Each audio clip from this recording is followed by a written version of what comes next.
You think quick meals are a modern invention? Think again. Our grandmothers mastered the art of putting delicious food on the table in minutes. No microwave required, just clever techniques lost to time. Let's dig into 3 hours of 100 vintage recipes you can make in just 10 minutes. Canned peas with cream sauce were the definition of a humble side dish that pulled more than its weight. You took a can of peas, drained it, and dropped them into a quick stovetop roux made from flour, butter, and milk. A pinch of salt, maybe some pepper or dried thyme if it was handy, and you had something smooth and savory on your hands. The peas went tender fast. There was no need to cook them long, and the sauce brought everything together in a way that felt a little fancy without being fussy. It was a trick passed around through cookbooks and kitchen counters alike, especially in households trying to stretch a single can across a whole table. It worked next to potatoes, toast, or even scrambled eggs. Cream sauce added richness, body, and just enough warmth to make you forget the dish had come from a tin. During the 1920s, canned goods were becoming more widespread and affordable, and this recipe was a way to make something shelf-stable taste home-cooked. It may have taken under 10 minutes to make, but it stayed with you, especially when dinner had to be done before the stove even got hot. Cinnamon Swirl Coffee Bread was a loaf that made weekday mornings feel a little bit like Sunday. Sweet, soft, and laced with a ribbon of cinnamon sugar through the middle, this bread was made ahead of time and sliced as needed, if it lasted that long. Housewives loved it because it made enough to serve a crowd or stash in the freezer, and kids loved it because it tasted like dessert but passed as breakfast. It was yeasty, tender, and just the right amount of indulgent. Most versions were baked in loaf pans, sliced thick, and served with a pat of butter or a cup of coffee on the side. You might toast it, you might not, but either way, it always felt like a treat. The swirl inside was never perfect, which made each slice a little different and somehow even better. It was the kind of breakfast that brought people to the table without needing to be asked twice. Cold salmon mousse cups were the graceful darlings of mid-century entertaining, designed to impress guests without ever showing the rush behind the scenes. Leftover salmon was whipped with cream, lemon juice, and a touch of gelatin until pale, airy, and smooth, then spooned into small glass cups or molded into rings to chill. The joy of cooking listed it proudly under quick canapés, promising elegance in under 15 minutes. Served with crisp crackers, buttered toast, or cool cucumber slices, it was delicate yet rich, a recipe that turned scraps into sophistication. It spoke of hosts who knew how to make beauty from little, how to transform the ordinary into something memorable. The mousse shimmered lightly under soft light, its surface smooth as silk. Guests would take one bite and pause, a quiet moment of surprise at how light, refreshing, and lovely it was. Cold salmon mousse cups were more than food. They were confidence made edible, a gesture of care disguised as ease. Even now, one taste could still call back the calm glamour of the 1950s table. Meatball sub with jarred sauce turned a simple grocery shortcut into a filling dinner that satisfied every craving for Italian flavor without a long simmer. Pre-made meatballs went straight from the freezer into a skillet of bubbling jarred marinara, their aroma mingling with garlic and herbs as they heated through. Crusty sandwich rolls toasted under the broiler until the edges crisped and the centers stayed soft. As soon as the meatballs were hot and coated in rich sauce, they were spooned into the warm rolls and showered with shredded mozzarella that melted instantly. The result was a hearty sandwich with tender meat, tangy tomato, and gooey cheese in every bite, ready in less time than it took to set the table. Families loved how it felt like a deli treat even on a rushed weeknight, while kids enjoyed the messy fun of eating it with both hands. Each sub tasted slow-cooked and special, proof that smart shortcuts can create a dinner worth gathering around, bringing warmth and satisfaction to the end of a long day without draining time, energy, or budget. One pan, one jar, and a handful of rolls delivered comfort that lingered well past the last bite. Baked bean toasties were the humble, hot lunches that turned pantry staples into something warm and satisfying in under 10 minutes. You grabbed a can of baked beans, spooned them over slices of soft white bread, sprinkled on shredded cheddar, and stuck the whole thing under the broiler. The cheese melted, the beans bubbled, and suddenly you had a lunch that felt filling and hearty without needing much effort.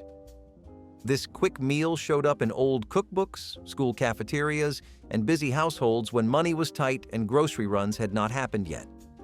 It was the kind of food that stretched your budget, filled you up fast, and still tasted good, especially on a cold day when all you wanted was something warm and cheesy.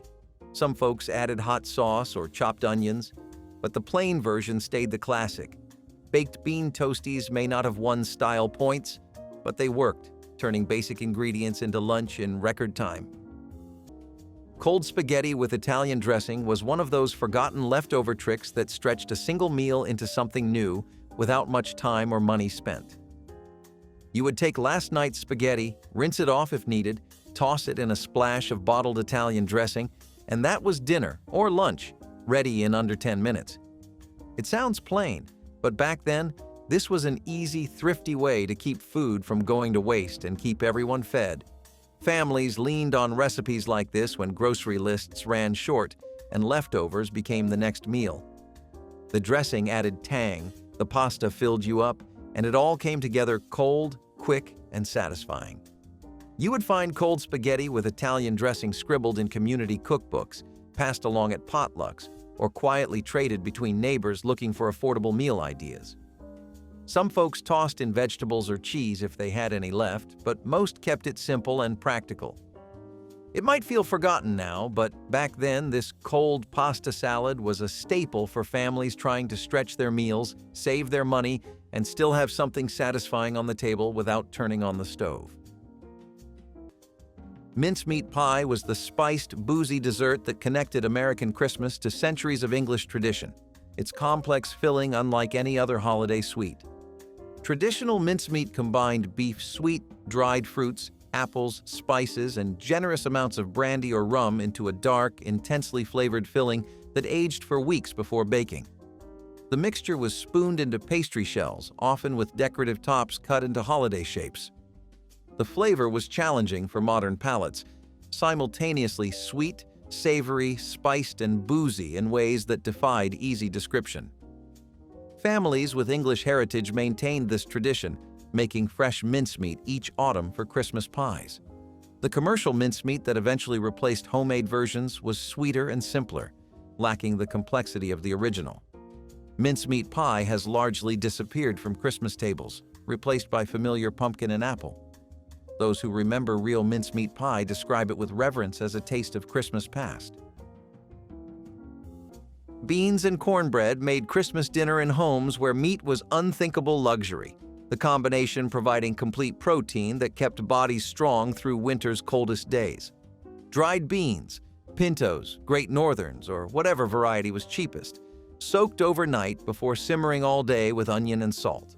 The cornbread baked in cast iron, its bottom crust crackling and golden from the preheated skillet.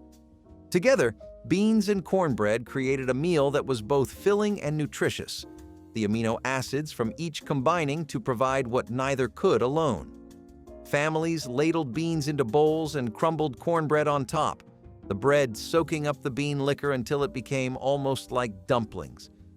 The meal cost pennies but delivered satisfaction that expensive dishes couldn't match. Beans and cornbread represented survival, the understanding that celebration didn't require wealth, only the wisdom to use humble ingredients well. Stollen was the German Christmas bread that arrived wrapped in powdered sugar like a gift from old-world bakeries, a rich yeasted loaf filled with dried fruits, nuts, and marzipan. The dough was enriched with butter, eggs, and milk until almost cake-like, then studded with candied citrus peel, raisins, and almonds before being shaped into an oblong loaf meant to represent the swaddled Christ child. A rope of marzipan ran through the center, adding sweetness and almond flavor. After baking, the warm loaf was brushed with melted butter and buried under powdered sugar. Stollen improved with age, flavors melding over weeks as the bread sat wrapped in foil. German immigrant families brought Stollen traditions to America, where the bread became a Christmas morning staple in Midwest communities. Bakeries once sold stolen by the pound during December. The bread connected families to ancestors across the ocean and centuries of tradition. Lane cake was the southern belle of Christmas desserts, a towering white layer cake filled with bourbon-soaked fruits and nuts that made it legendary at holiday gatherings. The cake layers were tender and white, made with egg whites only, their delicate crumb providing perfect backdrop for the rich filling. The filling combined egg yolks, sugar, butter, raisins, coconut, pecans, and enough bourbon to make flavors sing. Some cooks added maraschino cherries for color. The mixture was cooked until thick, then spread between layers while still warm so it could soak into the cake. Fluffy white frosting covered everything, hiding treasures within until the first slice revealed those layers of golden, boozy filling. Lane cake was not everyday dessert. It was reserved for Christmas, weddings, and occasions worthy of the effort required. Named for its Alabama creator, the cake traveled across the South and became synonymous with gracious holiday hospitality that showed guests they were truly honored. Molasses cake emerged from ovens on Christmas morning in homes where refined sugar was too expensive, the dark sweetener providing depth of flavor that white sugar couldn't match. Flour, molasses, eggs, and spices were beaten together and baked until the cake rose and set, its surface dark and fragrant with the smell of ginger and warm spices. The flavor was complex, sweet but with bitter undertones, spicy from ginger and cinnamon that enhanced the molasses rather than competing with it. The cake was served plain or with a simple glaze, its dense texture satisfying in ways that lighter cakes couldn't be. Molasses was affordable because it was a byproduct of sugar refining, making it the sweetener poor families relied on throughout the year. The cake could be baked ahead and stored, improving with age as the flavors melded together. Molasses cake represented making virtue of necessity, discovering that cheaper ingredients could produce results as satisfying as expensive ones. Liver pâté was the sophisticated appetizer that announced a household's culinary ambitions, its rich, smooth spread served with crackers and toast points. Chicken livers were sautéed with onions, brandy, and herbs, then blended until silky and packed into crocks or molds to chill. The finished pâté was dense and intensely flavored, each bite delivering richness that demanded small portions. Some versions were topped with clarified butter or aspic that sealed the surface and added elegance. Families served liver pâté as a first course, guests spreading it on crackers while sipping cocktails before dinner. The flavor was challenging for some palates, but beloved by those who appreciated its complexity. Making pâté required good technique. Overcooked livers turned grainy, under-seasoned versions tasted flat. Liver pâté represented aspirational entertaining, when home cooks attempted restaurant-quality appetizers. It has largely disappeared from home entertaining, surviving mainly in French restaurants and specialty shops. Fried potatoes and onion skillet was a fast, hearty stovetop meal that showed up in countless kitchens when times were tough and bellies needed filling without much fuss or money. You would slice up potatoes, chop some onions, heat a little oil or butter in the skillet, and fry everything until golden and crispy. That was it. It sounds simple now, but back when groceries were scarce and time was short, this was a meal that worked. The potatoes filled everyone up, the onions added flavor, and the skillet turned humble pantry staples into something hot, hearty, and satisfying. Some folks added eggs, bacon, or herbs if they had them, but most kept it practical and affordable. You would find this recipe scribbled on old note cards, tucked into grandma's cookbooks, or passed down by word of mouth through generations of families who knew how to stretch every last ingredient.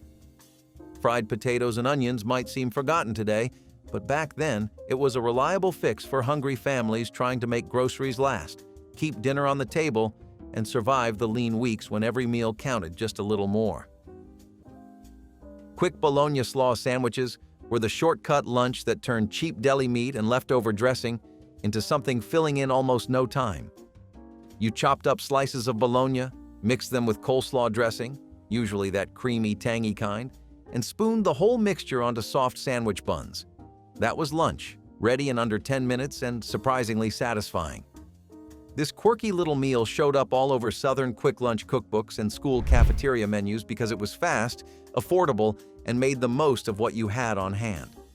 Bologna was the lunch meat that never seemed to run out, and coleslaw dressing lived in the fridge way longer than you expected. Some folks added shredded cabbage or onions to stretch it further, but most kept it simple with just bologna, creamy dressing, and a soft bun. It might not sound gourmet, but when the clock was ticking and grocery money was tight, these salty, creamy sandwiches were a lifesaver.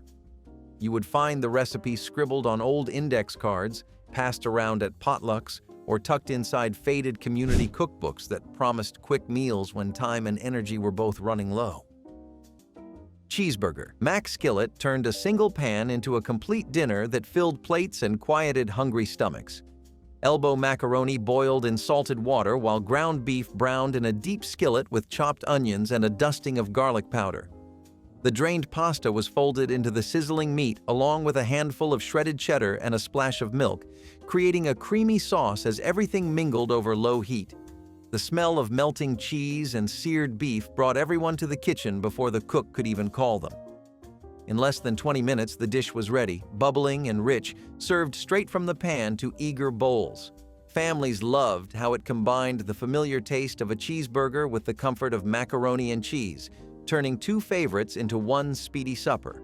Leftovers reheated beautifully, though they rarely lasted long. Affordable, filling, and fun to eat, this skillet meal proved that a fast dinner could still taste like a weekend indulgence, feeding both nostalgia and appetite in every creamy, beefy bite. Peanut butter toast with sliced apples was the picture of modern efficiency in the mid-century kitchen. Magazines and nutrition guides at the time were filled with advice on how to build a balanced breakfast, and this little combo checked all the boxes. Whole grain toast if you had it, white bread if you did not, topped with a swipe of peanut butter and a few thin slices of apple.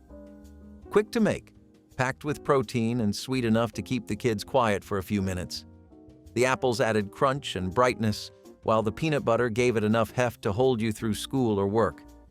Some families added a drizzle of honey, others a sprinkle of cinnamon, but even plain, it was satisfying. It was the kind of breakfast that made people feel like they were moving into a new, better era, something faster, cleaner, and smarter. If you were trying to stretch groceries or just keep up with the times, peanut butter and apples were your allies. Cold potato and pickle salad was everything the name promised. Cheap, fast, and just sharp enough to wake you up. Chopped boiled potatoes, often left over from the night before, were tossed with diced pickles and sometimes onions in a mustard-based dressing. There was no mayo in most versions, though families who could afford it might add a little for creaminess. This dish came together fast and was served cold, making it perfect for summer meals, picnics, or quick lunches. The pickles added salt and crunch, the potatoes added bulk, and the dressing brought the whole thing to life. It was a no-cook wonder, ideal for busy families or days when the stove just could not be used. Some homemakers even kept a bowl of this on hand in the icebox, ready to scoop and serve with bread or cold meat. It was not glamorous, but it was reliable, and it filled out a plate without breaking the budget. That was the thing about 1920s cooking. You did not need much, just a little know-how and a good eye for leftovers. Wassail was the Christmas punch that filled homes with the scent of warm spices and roasted apples, a drink meant for sharing with carolers and guests throughout the holiday season. The base was typically hard cider or ale, heated gently with cinnamon sticks, whole cloves, allspice berries, and slices of orange studded with more cloves. Small apples or crab apples were roasted until soft and floating, bursting when ladled into cups. Some recipes added sherry or brandy for extra warmth and celebration. The drink was served from large bowls, often ceramic or silver, that became family heirlooms passed down through generations. Wassailing itself was a tradition. Groups would travel house to house, singing carols in exchange for cups of the warming brew. The word came from Old English meaning good health, and toasting with wassail was believed to bring luck. Families kept the pot warm on the stove throughout Christmas Eve, refilling cups as guests arrived and conversation flowed. chicken feet soup simmered on Christmas stoves in communities where every part of the bird found purpose, the gelatinous feet creating broth richer than any made from expensive cuts. Butchers gave away feet for pennies or nothing, considering them waste that customers would reject. But knowing cooks understood that feet contained collagen that melted into silky, bodybuilding broth during hours of slow simmering. The feet were cleaned thoroughly, blanched to remove impurities, then added to pots with vegetables and herbs. The resulting soup was golden and rich, its texture almost creamy from dissolved gelatin. Families served it as a first course before whatever main dish the budget allowed, the soup warming bodies and filling stomachs. Children might have been squeamish about the feet floating in their bowls, but they loved the taste. Chicken feet soup represented the wisdom of waste-nothing cooking, transforming discards into nourishment. Duchess potatoes were the piped golden rosettes that turned simple mashed potatoes into elegant garnish worthy of the finest Christmas roasts. Potatoes were riced until perfectly smooth, enriched with butter, egg yolks, and cream, then piped through pastry bags into decorative swirls on baking sheets. A brush of egg wash before baking created golden, crispy exteriors, while the insides stayed creamy. The presentation was stunning. Each rosette a perfect spiral that looked far more difficult than it was. Families arranged Duchess potatoes around roasts or served them as individual portions that made guests feel specially treated. The technique required a steady hand and proper consistency. Too wet, and the potatoes wouldn't hold their shape. Too dry, and they cracked. Duchess potatoes represented the era's embrace of French technique in home cooking. They have largely disappeared, replaced by simpler preparations that don't require piping bags or the patience to create individual portions. Rice and raisin pudding on the stove was a 10-minute dessert that turned humble leftovers into something sweet, filling, and comforting when times were tough.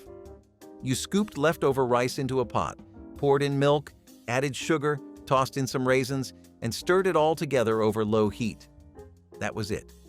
In minutes, the mixture thickened into a creamy, sweet pudding that could stretch a small amount of rice into a treat for the whole family. It sounds simple now, but back then, every leftover counted, and recipes like this helped families avoid wasting a single grain. You would find rice and raisin pudding scribbled onto recipe cards, tucked into community cookbooks, or passed down by word of mouth through generations. It was a clever way to stretch ingredients, keep kids happy, and turn plain staples into something that felt like dessert. Most folks kept it basic, but sometimes a sprinkle of cinnamon or a dash of vanilla would show up if the pantry allowed. It might be forgotten today, but for plenty of families, this quick stovetop dessert was a saving grace when groceries ran low and everyone needed a little sweetness. Leftover meatloaf sandwiches with ketchup were the reliable lunches that showed up in fridges across America the day after dinner. You sliced cold meatloaf thin, layered it onto soft sandwich bread, added a squirt of ketchup, and called it done. It was fast, filling, and made sure that last night's dinner stretched just a little further.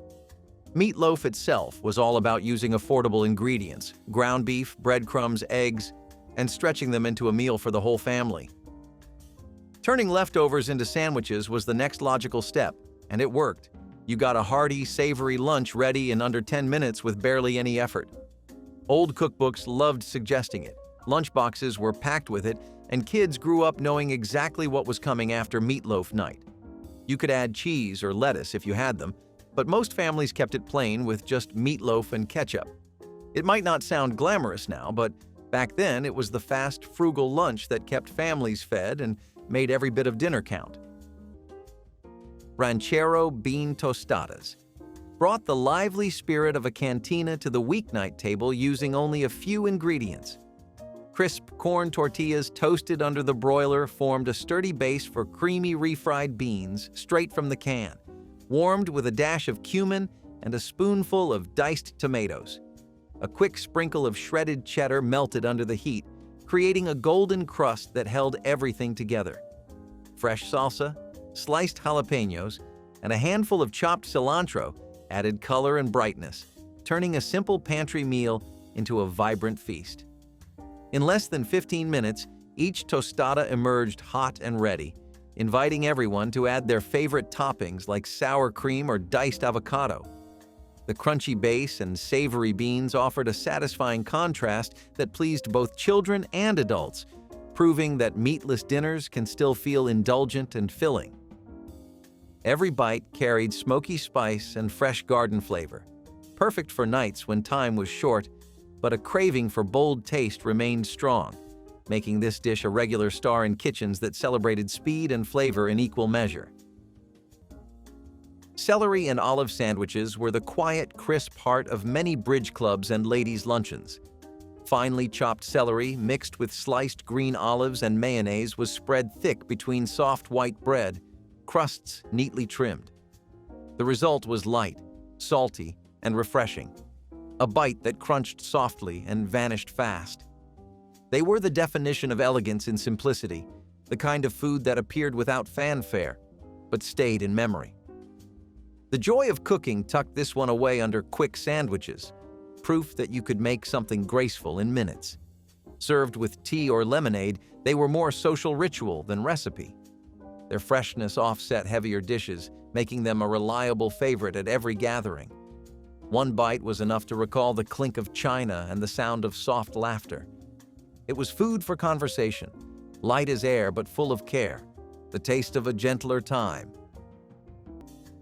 Ham and potato hash with fried egg was the kind of breakfast that used every last scrap in your fridge and turned it into something that tasted like a Sunday morning. Leftover ham was never wasted. You would cube it up, fry it with diced potatoes, maybe a chopped onion if you had one, and finish it all off with a sizzling egg on top.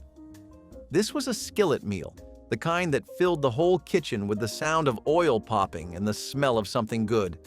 Housewives loved it because it was fast and filling. Husbands loved it because it was hot and hearty. Kids loved it because, well, fried potatoes and egg yolks are hard to beat. No one called it hash to be trendy. It was just the term for everything you had left, cooked right.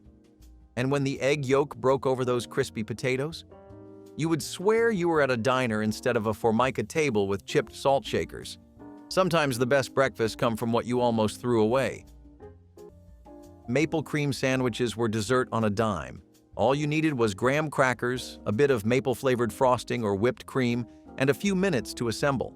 Spread the filling between two crackers, press them together, and chill if time allows. That was it. No baking, no pans, just a sugar fix made from pantry staples. Maple syrup was not rare in the 1920s, especially in the Northeast, where small producers tapped trees each spring. Imitation maple flavoring also became popular and cheap. These sandwiches were common in homes that needed dessert without making a pie or cake. They were crisp, sweet, and small enough that you could have 2 or 3 without guilt. Sometimes they were topped with powdered sugar or chocolate, but the original needed no extras. It was proof that a good treat did not need much, just a little creativity and a sweet tooth. Syllabub was the frothy Christmas drink that preceded modern eggnog, a mixture of cream, wine, and sugar whipped until light and airy enough to float on top of glasses. The tradition came from England, where syllabub had been served at celebrations since Elizabethan times. American cooks adapted it using whatever wine or spirits were available, sherry, Madeira, or hard cider. The cream was whipped with sugar and lemon juice until it formed soft peaks. Then the wine was folded in gently to avoid deflating the mixture. Some versions were thin enough to drink, while others were thick enough to eat with spoons. Syllabub was served in special glasses that showed off the layers, frothy cream floating above the wine below. Guests would sip the wine first, then spoon up the cream. The drink was delicate and celebratory, meant for Christmas parties where elegance mattered. Few modern cooks know syllabub, though it once graced every proper holiday table. Poor man's fruitcake appeared at Christmas when the traditional version's expensive ingredients were beyond reach, substituting whatever dried fruits and nuts the pantry held. Real fruitcake required candied citrus, exotic spices, and aged spirits that working families couldn't afford. The poor man's version used raisins, dried apples, and whatever nuts could be gathered from nearby trees, bound with molasses instead of sugar. The batter was dense and dark, baked slowly until a knife came out clean, then wrapped in cloth to age until Christmas morning. Though lacking candied cherries and imported almonds, this humble cake delivered the same comforting density and spiced sweetness that defined holiday baking.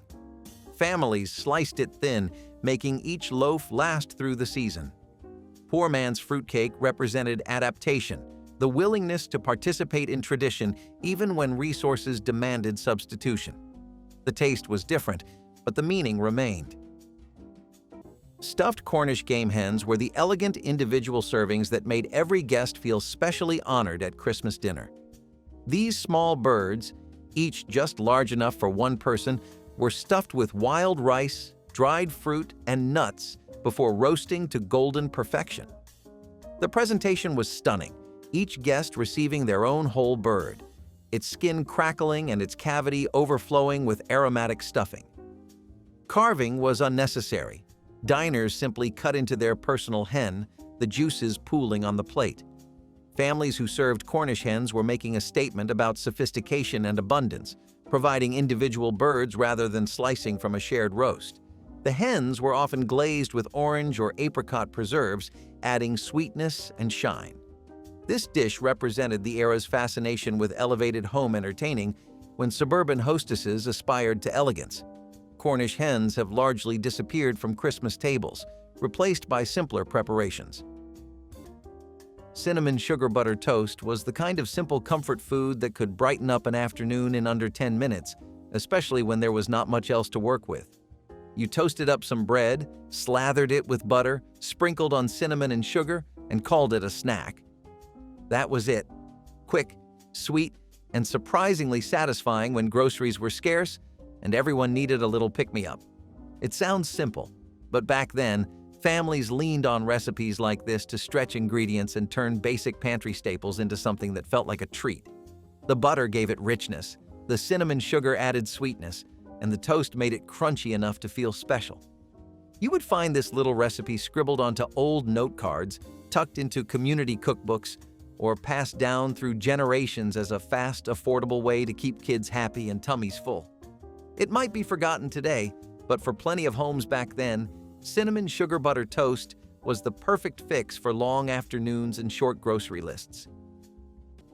Cabbage and hot dog stir-fry was the skillet lunch that popped up in every budget cookbook from the 1970s, and it stuck around because it worked.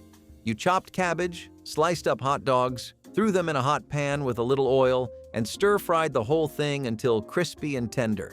It was salty, smoky, crunchy, and came together in under 10 minutes.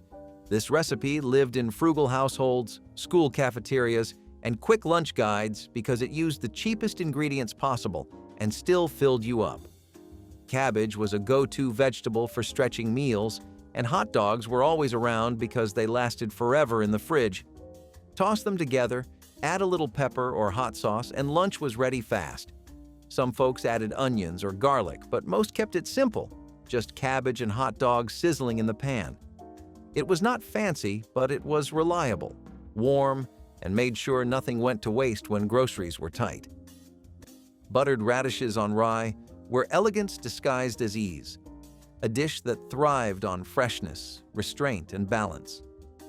Thin slices of bright radish were layered across thickly spread butter on hearty rye bread, then sprinkled with salt until they glistened like jewels. The joy of cooking praised their clean, sharp flavor, calling them the perfect quick bite for teas, luncheons, or afternoon gatherings. They were crisp, peppery, and soothing all at once, a perfect contrast of bite and cream. The dish took minutes to make, yet carried the quiet poise of something far more refined. Orange juice gelatin cubes were like the breakfast version of a science project, with a little bit of fun, a little bit of vitamin C, and a whole lot of jiggle. Housewives in the 1950s were always looking for new ways to make breakfast exciting, especially for kids who were not easily impressed by porridge or toast. So you would take orange juice, usually from concentrate, and mix it with gelatin to make these soft, bouncy cubes that tasted like sunshine. Served cold and cut into tidy squares, they were refreshing, colorful, and a little bit playful. Some versions added grated carrots or bits of canned pineapple, depending on what you had on hand. It was not fancy, but it felt modern, like something out of a home economics textbook. Kids loved the wobble, adults liked the vitamins, and everyone appreciated a break from the usual. In a time before smoothie bowls and chia seeds, this was about as experimental as breakfast got. Charlotte Russe was the elegant Christmas dessert that arrived in individual servings, each one a small tower of Bavarian cream surrounded by ladyfingers and topped with whipped cream. The dessert required patience and skill. The cream filling had to be made from scratch, cooked custard folded with whipped cream and set with gelatin until it held its shape. Ladyfingers were arranged around the inside of molds, standing upright like soldiers guarding the creamy center. Once unmolded, the charlottes looked like something from a French pastry shop, impossibly refined for home kitchens. Families served them at Christmas dinner parties where impressing guests mattered. The cream was delicate, barely sweet, flavored with vanilla or sometimes a splash of rum.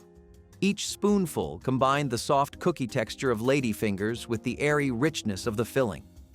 Charlotte Russe represented the height of homemade elegance, proof that American cooks could match European sophistication when the occasion demanded their finest efforts.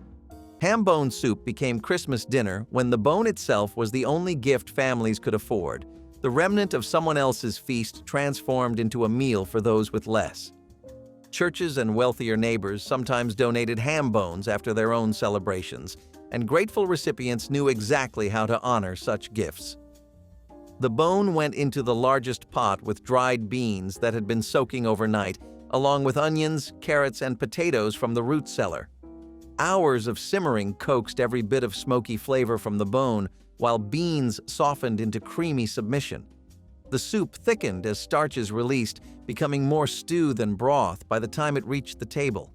Families ladled generous portions into bowls, knowing this single bone would feed everyone for days. Ham bone soup represented community and generosity, the understanding that sharing meant everyone could celebrate. Scalloped potatoes au gratin were the bubbling, golden casserole that emerged from ovens across America, their creamy layers and crispy cheese topping satisfying even the pickiest guests. Potatoes were sliced thin by hand, no food processors yet, then layered in baking dishes with butter, flour, cream, and sharp cheddar cheese. The casserole baked slowly, the potatoes softening as the sauce thickened and the top turned golden brown. Each serving revealed those beautiful layers, potato slices held together by rich, cheesy sauce. Families made these potatoes for every major holiday, the recipe unchanged for generations. The dish required time and attention, the potatoes needing thin, even slices for proper cooking. Children loved the crispy edges and cheese, while adults appreciated how the richness complemented roast meats. Modern scalloped potatoes often use shortcuts, but nothing matches the version made from scratch with patience and real cream. Baked bean toasties were the kind of quick, hearty meal you could throw together with just a few ingredients and still feel like you had something warm and filling on the table. You toasted up some sandwich bread, heated a can of baked beans, and spooned them over the top with a sprinkle of shredded cheddar if you had it. It sounds basic, but when you were short on groceries and stretched for time, this meal worked wonders. The beans were filling, the toast added crunch, and the cheese made it all feel a little more special. You would see this simple meal show up in New England kitchens, packed into lunchboxes or scribbled into old cookbooks full of fast, affordable recipes. It was not about being fancy, it was about getting something hot and satisfying on the table in under 10 minutes. Today, people might forget how handy meals like this were, but back then, baked bean toasties filled a lot of hungry bellies without breaking the bank. Rice and egg bowls with soy sauce were the thrift store cookbook lunch that turned leftovers into something hot, salty, and satisfying in minutes. You grabbed leftover rice, tossed it in a pan, cracked in an egg, scrambled everything together, and finished with a dash of soy sauce. It was quick, filling, and one of the smartest ways to stretch pantry basics into lunch. Old, thrifty meal guides loved this recipe because it used stuff already sitting in your fridge and came together in under 10 minutes. Some folks added chopped scallions or a little sesame oil, but the classic stayed simple: rice, egg, and soy sauce, fried up fast. It was a go-to for busy parents, college students, or anyone making do with leftovers and a tight grocery budget. The rice got crispy around the edges, the egg brought protein, and the soy sauce pulled it all together. It might not win awards for presentation, but it filled you up and tasted good when you needed a cheap, fast lunch. Skillet hot dogs with onions and peppers brought the flavor of a street cart into the kitchen without the need for a grill. Hot dogs were scored and browned in a cast iron pan, while sliced onions and bell peppers sautéed beside them in a little butter and salt. The vegetables softened and caramelized, releasing a sweetness that mingled with the smoky scent of the searing meat. Split rolls were toasted directly in the same pan to catch every bit of flavor. In less than 10 minutes, the hot dogs were nestled into the warm bread and piled high with the pepper and onion mixture. A quick dinner that felt indulgent and hearty. Families loved the one-pan cleanup and the way the dish fed a group with minimal effort. Each bite carried the taste of summer fairs and city sidewalks, proving that even a humble hot dog can become a meal worth remembering when time is short and hunger is strong. Pineapple and cheese canapes were the darlings of quick party food. Take a canned pineapple ring or chunk, top it with cream cheese or a cube of cheddar, and serve it cold with a toothpick. Done. Colorful, quirky, and ready in 10 minutes. These little bites showed up in tea rooms and luncheons during the 1920s, when canned fruit was becoming more common and refrigeration was still catching up. Pineapple had an exotic charm, sweet, golden, and seen as a luxury from faraway places. Paired with the saltiness of cheese, it made for a surprisingly balanced bite. These canapes were often served on crackers or toast, but more often they were just stacked and speared. Housewives clipped the recipe from magazines which called them elegant and economical. They worked just as well for guests as they did for family suppers. And while the combination sounds odd to us now, in the 1920s it was considered stylish, simple, fast, and oddly fancy. It checked all the boxes. Prune whip with toast soldiers sounds like something from a children's storybook, but in the 1950s, it was as real as milk bottles on the porch. Prunes were pantry royalty back then, cheap, shelf-stable, and surprisingly nutritious. Housewives would stew them down until soft, whip them with egg whites or cream to make a fluffy, pudding-like texture, and serve the result in little cups. Add toast soldiers, thin strips of buttered toast for dipping, and suddenly breakfast felt playful. This dish was especially popular for children or older folks who needed something soft, gentle, and easy to digest. But it was not just hospital food. It had charm, it had ritual, and it had a light, fruity sweetness that cut through the usual heaviness of breakfast plates. You did not need powdered sugar or cinnamon sticks. You just needed patience, a saucepan, and someone who remembered how to make it. Prune whip might be forgotten now, but back then, it was breakfast with a spoon and a little side of love. Cottage pudding with hot lemon sauce was the dessert that made any meal feel complete, no matter how simple the dinner that came before it. Despite its name, it was not pudding at all but a soft, buttery cake, light, fragrant, and ready to soak up every drop of syrup poured over it. The joy of cooking praised it as speedy comfort, something that could be mixed and baked in the time it took coffee to brew. Flour, milk, sugar, and butter came together in one bowl, transforming pantry staples into something worthy of company. The hot lemon sauce was what made it sing, a bright, golden syrup that cut through the sweetness like sunlight after rain. Served straight from the oven, steam curling up through the sauce, it filled kitchens with the scent of home. It was the dessert for long evenings, for Sunday suppers, or for quiet nights when a family needed something kind. Its beauty lay in its modesty. No frosting, no decoration, just truth and flavor. Every spoonful felt like gratitude made edible, a reminder that joy was often simple, quick, and within reach. Steak tips with garlic butter turned small pieces of beef into a dinner that tasted far more luxurious than the clock allowed. Bite-sized cubes of steak were seasoned with salt and pepper, then seared quickly in a smoking hot skillet until browned on the outside and just tender within. As the meat rested for a moment, butter melted in the pan with minced garlic and a handful of fresh parsley, creating a sauce that smelled like a steakhouse. The sizzling butter was poured back over the meat, coating every piece in rich, garlicky flavor. Served over toast, rice, or even plain with a side of vegetables, the dish offered restaurant-style indulgence in the time it took to set the table. Families loved how a modest amount of beef could feel like a feast, and the sound of butter hitting the hot pan became a signal that the day's work was over and something delicious was ready. Cold canned salmon salad was one of those quick, thrifty meals that turned an inexpensive pantry staple into a fast, protein-packed plate when groceries were running low.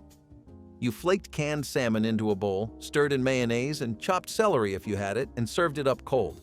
That was all there was to it. Fast, simple, and surprisingly satisfying when families needed something filling in a hurry. It might not sound exciting now, but back then, this recipe showed up in lunchboxes, on picnic tables, or tucked onto a dinner plate when meat was scarce and time was tight. The salmon added protein, the mayo brought it all together, and the celery gave it crunch if you were lucky enough to have some in the fridge.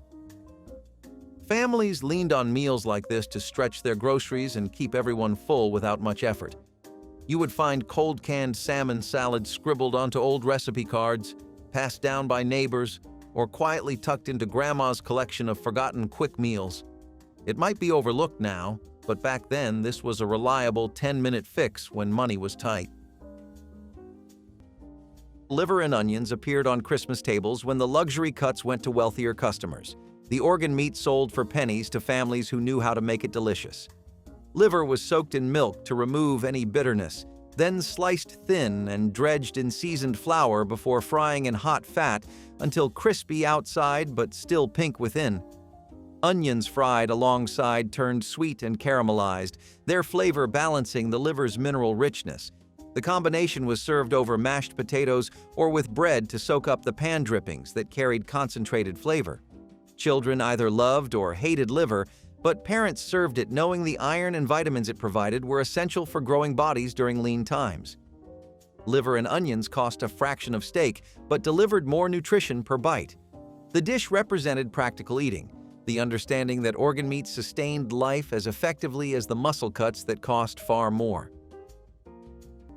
Popcorn balls were the Christmas treats that appeared at holiday parties and hung from trees as edible decorations, spheres of popped corn held together with molasses or sugar syrup. The process required freshly popped corn, no kernels, no old maids, mixed quickly with hot syrup before the mixture cooled and became unworkable. Cooks buttered their hands and shaped the sticky mass into balls, while heat made their palms tingle. Some recipes used molasses for dark, chewy popcorn balls. Others used clear sugar syrup for lighter versions that sparkled. Red food coloring made festive Christmas balls, while green created holiday trees when molded into cone shapes. The treats were wrapped in cellophane and tied with ribbons for gifting or display. Children helped make popcorn balls, learning to work quickly and tolerate sticky fingers. The tradition connected Christmas to harvest abundance, corn being the American grain. Though commercial versions exist today, homemade popcorn balls carried the warmth of kitchens and hands that shaped them.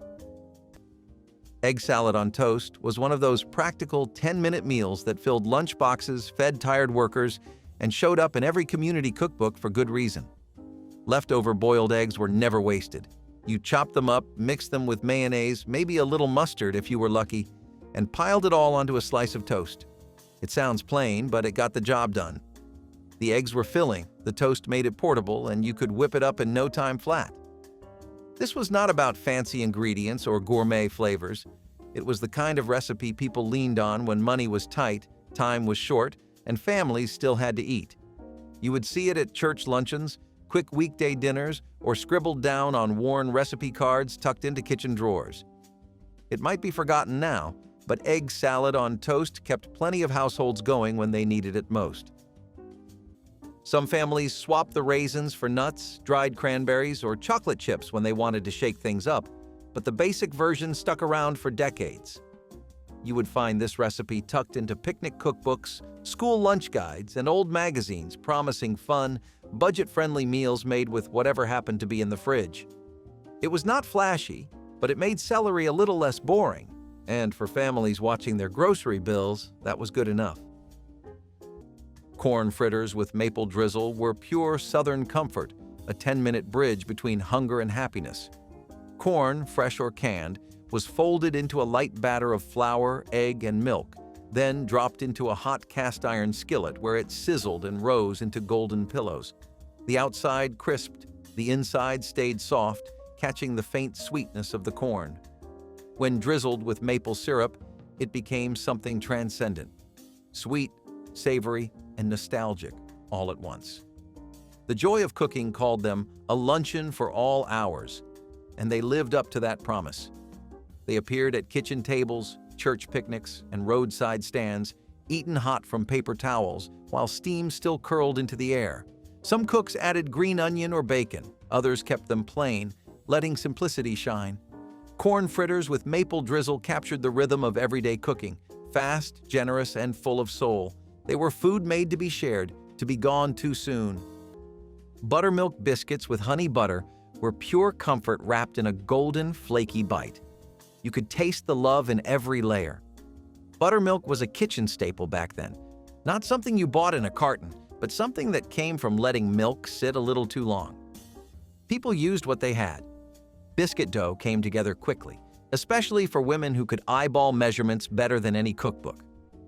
Cut with a drinking glass, baked in a hot oven, and split open to reveal soft, steaming centers, these biscuits were the kind of breakfast you made on slow mornings when there was time to breathe. Honey butter? That was just softened butter whipped with a drizzle of honey, cheap, easy, and outrageously good. The sweetness melted into those warm biscuits like syrup into pancakes. You might serve it with jam, eggs, or sausage, but the biscuit was always the star. There was something grounding about starting your day with one. It said, "We may not have much, but we are going to eat well." Quick lima bean puree was the kind of side dish that took no more than 10 minutes but felt like it took some planning. You opened a can of lima beans, gave them a rinse, and then mashed them smooth with a little butter, salt, and pepper. If you had garlic or parsley, you could throw that in too. Some people added a splash of vinegar or lemon juice just to brighten things up.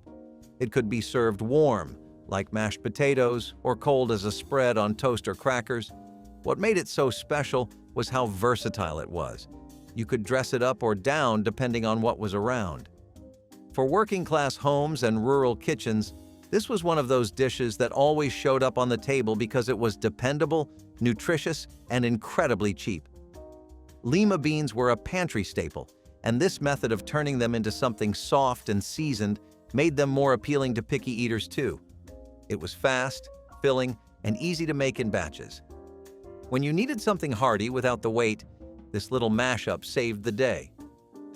Pork chop sandwiches gave thin-cut chops a starring role in a dinner that felt hearty yet required little effort. Lightly seasoned pork chops hit a hot skillet and browned in minutes, their edges turning crisp while the meat stayed juicy inside. Soft sandwich buns toasted nearby, ready to cradle the sizzling chops as soon as they were done. Some families added pickles or a smear of mustard for tang, while others kept it simple, letting the rich flavor of the pork shine on its own. The entire meal came together before the evening news finished its first story, a perfect option for nights when work ran late. Each bite balanced the tender meat with the soft bread, creating a combination that was both rustic and satisfying. Affordable and fast, these sandwiches showed that even a modest cut of meat could deliver the comfort of a full supper without hours in the kitchen, keeping hunger at bay and spirits high. Cornflake-crusted fried bologna was one of those quick, crispy fixes that turned a plain slice of bologna into a satisfying meal in no time flat. You dredged a slice of bologna in crushed cornflakes, tossed it in a hot skillet, and fried it until the edges curled and the coating crisped up. That was it. No fancy ingredients, no complicated steps, just a fast, crunchy meal made from pantry staples. It might sound odd now, but back when budgets were tight and groceries had to stretch, this was a clever way to turn everyday bologna into something that felt a little more special. The cornflakes added crunch, the bologna sizzled up with salty flavor, and the whole thing came together in under 10 minutes. You would find this recipe scribbled into old cookbooks, passed around busy households, or whispered between neighbors looking for quick, affordable meal ideas. It might seem forgotten today, but for plenty of families back then, cornflake-crusted fried bologna was a fast, filling fix when time and money were both running short. Horseradish and beet spread was bold, magenta-colored, and not afraid to clear your sinuses. Grated cooked beets were stirred together with freshly grated horseradish root and folded into sour cream. The result was a spicy, earthy, slightly sweet spread that worked wonders on rye bread or crackers.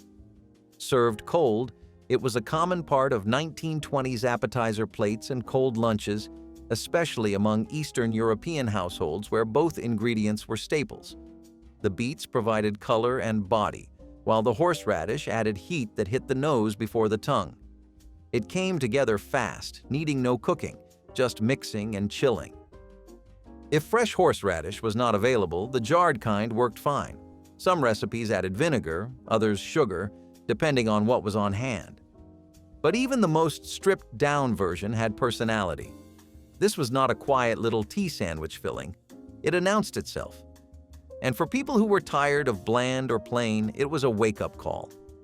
In homes where meals had to be stretched, this spread offered bold flavor in small bites. You did not need much, just enough to remember it. Applesauce donuts were soft little miracles that tasted like autumn and love and maybe just a little bit of nostalgia. Housewives back then were no strangers to baking in bulk, and applesauce, especially the homemade kind, was a clever way to stretch eggs, oil, and sugar in a batter. You would mix it with flour, spices like cinnamon and nutmeg, maybe a touch of clove, then fry or bake the donuts until golden and pillowy. The result was a breakfast treat that walked the line between cake and bread, sweet but not too sweet. You could roll them in sugar or just eat them warm and plain, soft on the inside and slightly crisp around the edges. These donuts were often made in big batches, stored in tins, and handed out to family, neighbors, or anyone passing through. In some homes, they were Saturday breakfast. In others, they were school lunch add-ons. Either way, they always disappeared fast. Applesauce donuts proved that you could make something comforting and shareable out of whatever you had sitting on your shelf. Lemon icebox pudding cups were joy in chilled form, born from a time when refrigeration felt like a small miracle. Whipped cream, sugar, lemon juice, and crushed cookies were folded together in a bowl until they became something like edible sunshine. The joy of cooking called it a quick wonder, a recipe that captured light and ease in the span of a single afternoon. Poured into glass dishes and set in the icebox, it chilled into a dessert that looked as bright as it tasted.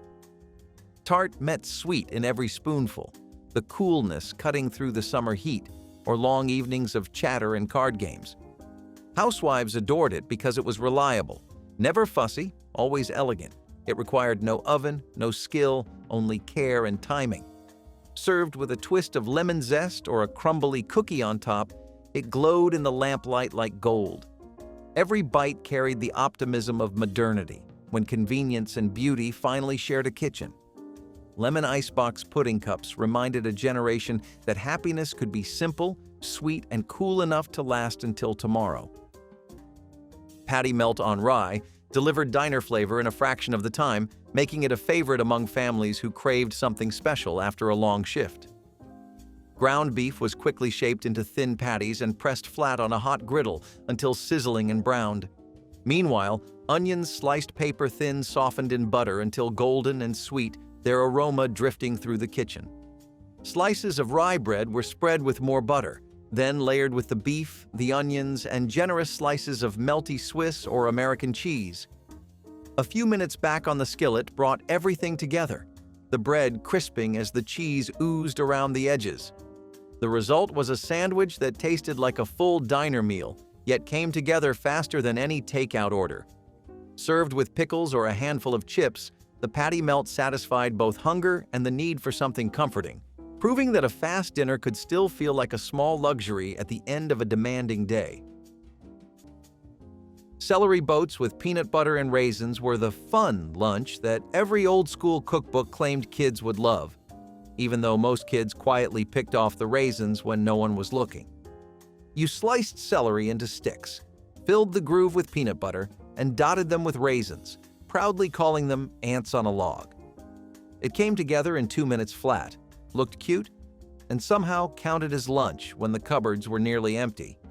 Parents loved it because it was quick, frugal, and felt just healthy enough to avoid the guilt of another peanut butter sandwich. It was simple, crunchy, a little salty, and just filling enough to buy you some time before dinner. Quick macaroni and stewed tomatoes was one of those meals that showed up when there was not much left in the pantry, but families still needed dinner on the table fast. You boiled some elbow macaroni, opened a can of stewed tomatoes, and stirred it all together with salt, pepper, and a little butter if you could spare it. That was it. It sounds humble, but back when budgets were tight and grocery trips were rare, this simple stovetop meal came through. The pasta filled you up, the tomatoes added flavor, and it all came together in under 10 minutes. You would find recipes like this scribbled in old cookbooks, passed down from one generation to the next, or clipped from women's magazines that promised fast, filling meals on a shoestring budget. It might seem plain now, but quick macaroni and stewed tomatoes helped plenty of families stretch their groceries and make dinner happen, even on the hardest days.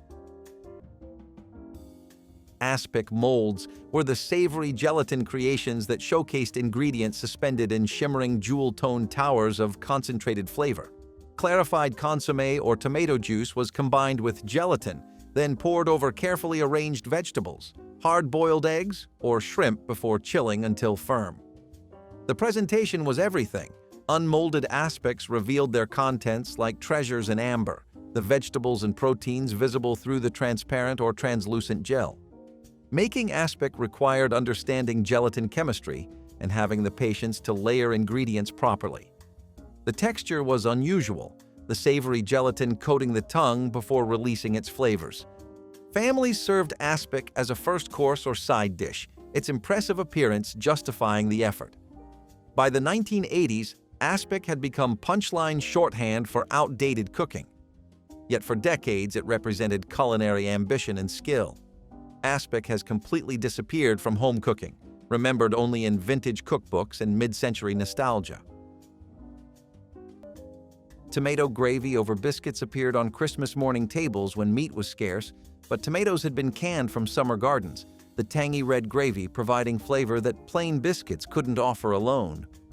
The gravy started with bacon drippings or butter, flour stirred in to make a roux, then home-canned tomatoes added with their liquid until the mixture thickened into something between sauce and gravy. Sugar balanced the tomatoes' acidity while salt and pepper rounded out the flavor. The gravy was ladled hot over fresh biscuits split open on plates, their fluffy interiors soaking up the tangy liquid. Children loved the bright flavor, and adults appreciated how the dish stretched pantry staples into something festive. Tomato gravy over biscuits represented the ingenuity of preserving summer's bounty for winter celebrations, turning canned goods into Christmas breakfast. The dish proved that holiday meals could be built from whatever the cellar held. Hard candy Christmas drops were the homemade sweets that filled glass jars and candy dishes throughout the holiday season, each piece a jewel of concentrated flavor and brilliant color. Making them required cooking sugar syrup to the hard crack stage, then adding flavoring oils and food coloring before pouring onto greased marble slabs. Working quickly was essential. The candy hardened fast and shapes had to be formed in minutes before it became unworkable. Cooks used special molds or simply dropped spoonfuls that flattened into irregular rounds. Peppermint, cinnamon, lemon, and clove were favorite flavors, each given a distinctive color so guests knew what they were choosing. The finished candies were stored between layers of waxed paper in tins, where they kept for weeks without losing their snap. Church bazaars and holiday exchanges featured these homemade drops, their handmade imperfections proving they came from someone's kitchen rather than a factory. Bread pudding with hard sauce transformed stale bread into Christmas luxury. The dried loaves soaked in sweetened milk and eggs until they became something entirely new. Families saved bread heels and dried slices for weeks, knowing they'd find purpose in holiday pudding. The bread was torn and soaked until saturated, then mixed with sugar, vanilla, spices, and beaten eggs before baking until puffed and golden. Raisins or dried apples added sweetness when available. The hard sauce made the dish special, butter beaten with sugar and a splash of whiskey until fluffy. Warm pudding topped with cold hard sauce created temperature contrast that elevated humble ingredients into something approaching elegant. Children received smaller portions of the whiskey-laced sauce, while adults appreciated its warming qualities. Bread pudding represented transformation, the alchemical process of turning yesterday's scraps into tomorrow's celebration. Nothing was wasted when stale bread became dessert. Plum pudding with hard sauce was the English tradition that concluded Christmas dinner with theatrical flames and boozy richness.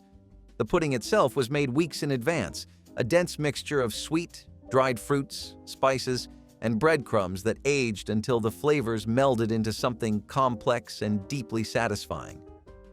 On Christmas Day, the pudding was steamed for hours, then turned onto a platter and doused with brandy that was set alight, the blue flames dancing across its dark surface while guests applauded.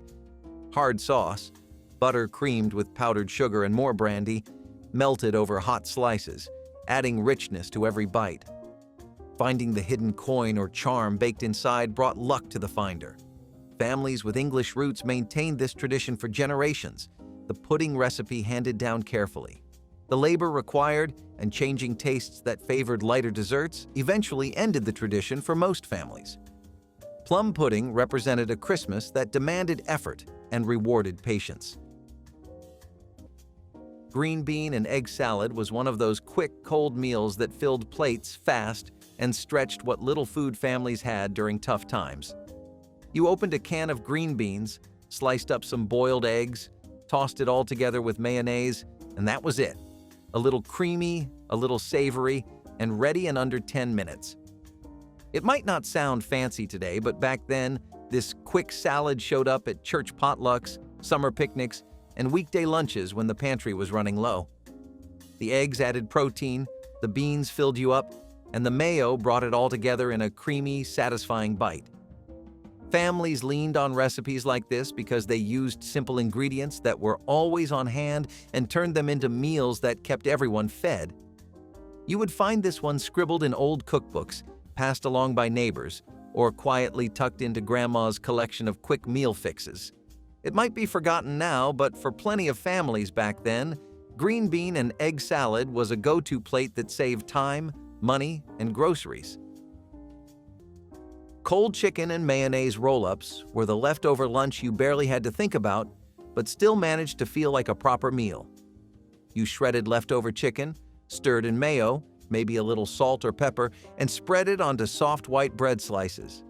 Then you rolled them up tight, sliced them into little spirals if you wanted to be fancy, and lunch was ready in minutes.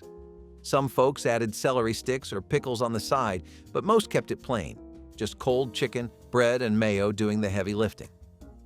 This quick lunch showed up everywhere from family picnics to old-school lunchboxes because it made use of leftovers, took no time, and filled you up fast. It may not have been flashy, but for busy days and bare cupboards, these little roll-ups worked better than most would guess. Cottage cheese pancakes were the forgotten fitness favorite of the 1970s. High in protein, light in texture, and ready in minutes. Cottage cheese, eggs, and a spoonful of flour made the batter. A hot pan did the rest. They cooked fast, puffing slightly around the edges, golden on both sides. The joy of cooking promoted them as part of a modern health breakfast, long before protein was a buzzword. Their flavor was mild but rich, tangy from the cheese and soft like soufflé inside. Served with fruit, honey, or jam, they felt both wholesome and indulgent. They became a favorite of busy parents and early risers who wanted real food without the fuss. Each pancake was proof that nourishment could be effortless. The smell of them frying, warm, milky, slightly sweet, could make any morning softer. Today, few remember how simple they were to make, but once, they were the breakfast that promised a better day.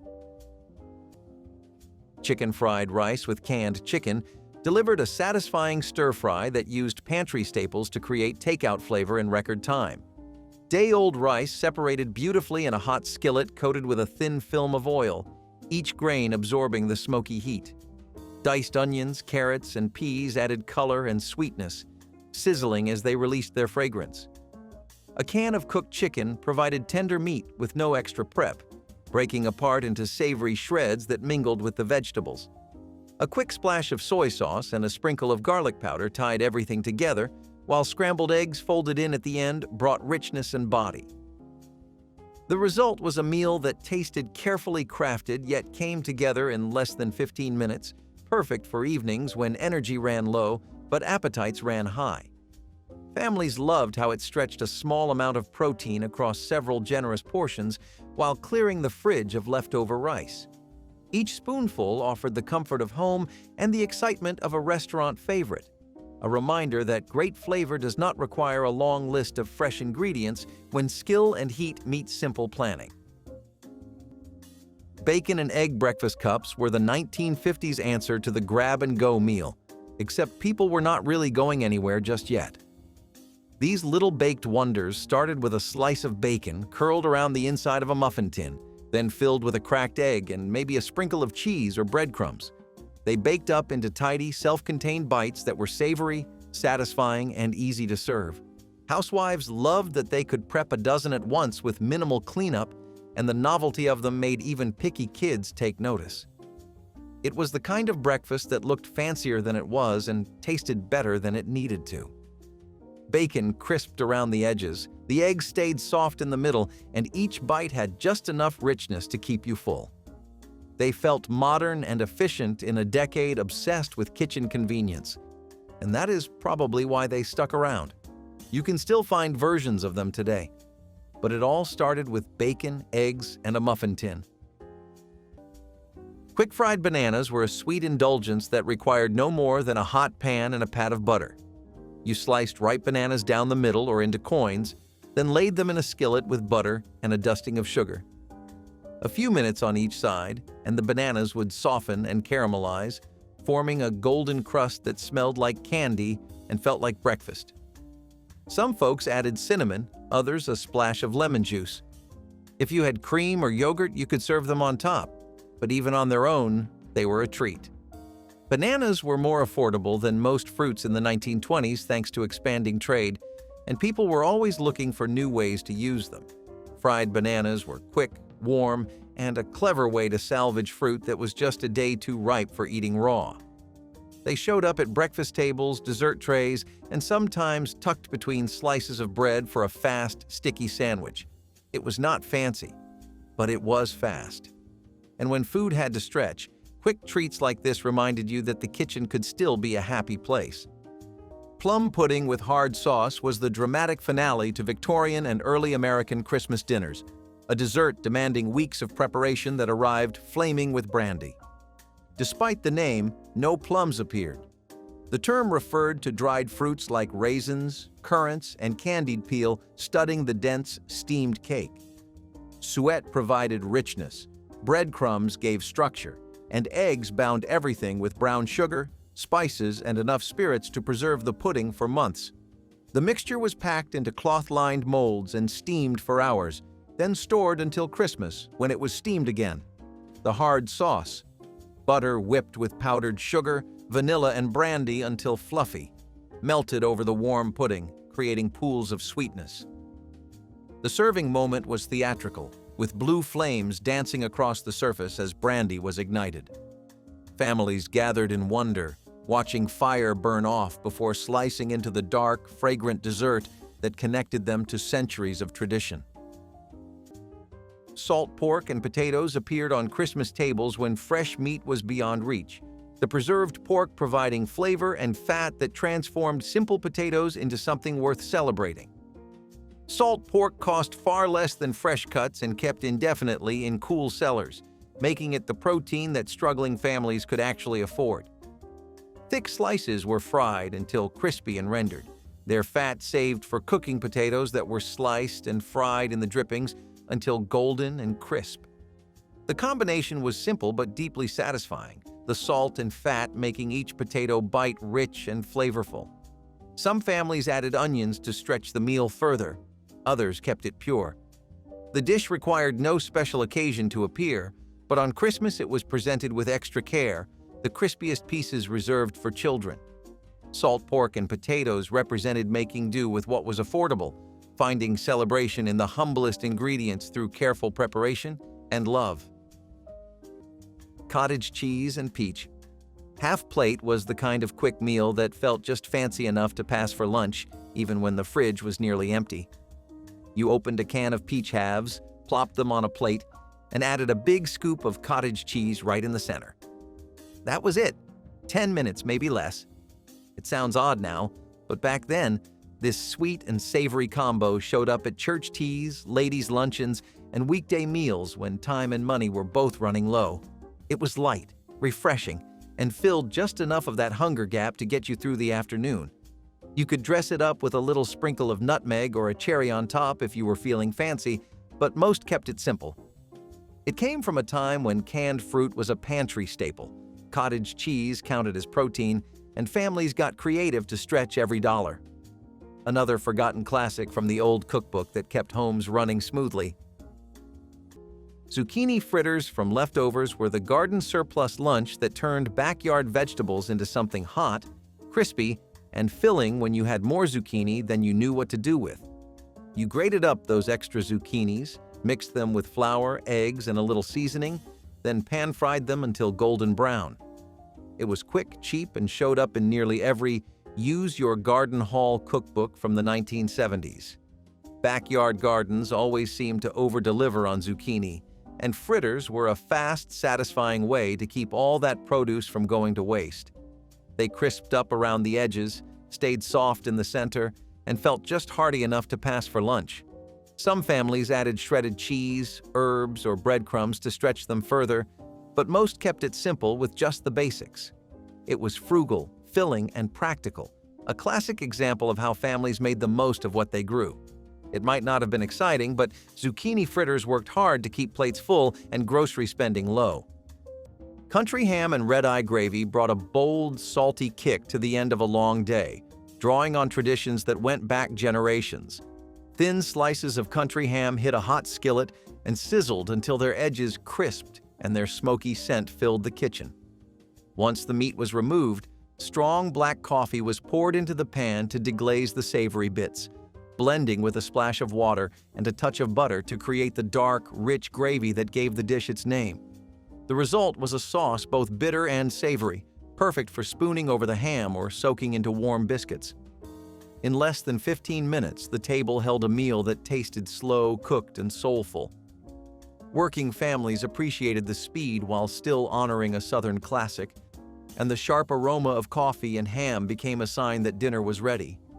Each bite balanced salt, smoke, and a subtle bitterness, a reminder of farmhouse suppers where nothing was wasted and flavor came from skill and tradition rather than expensive ingredients.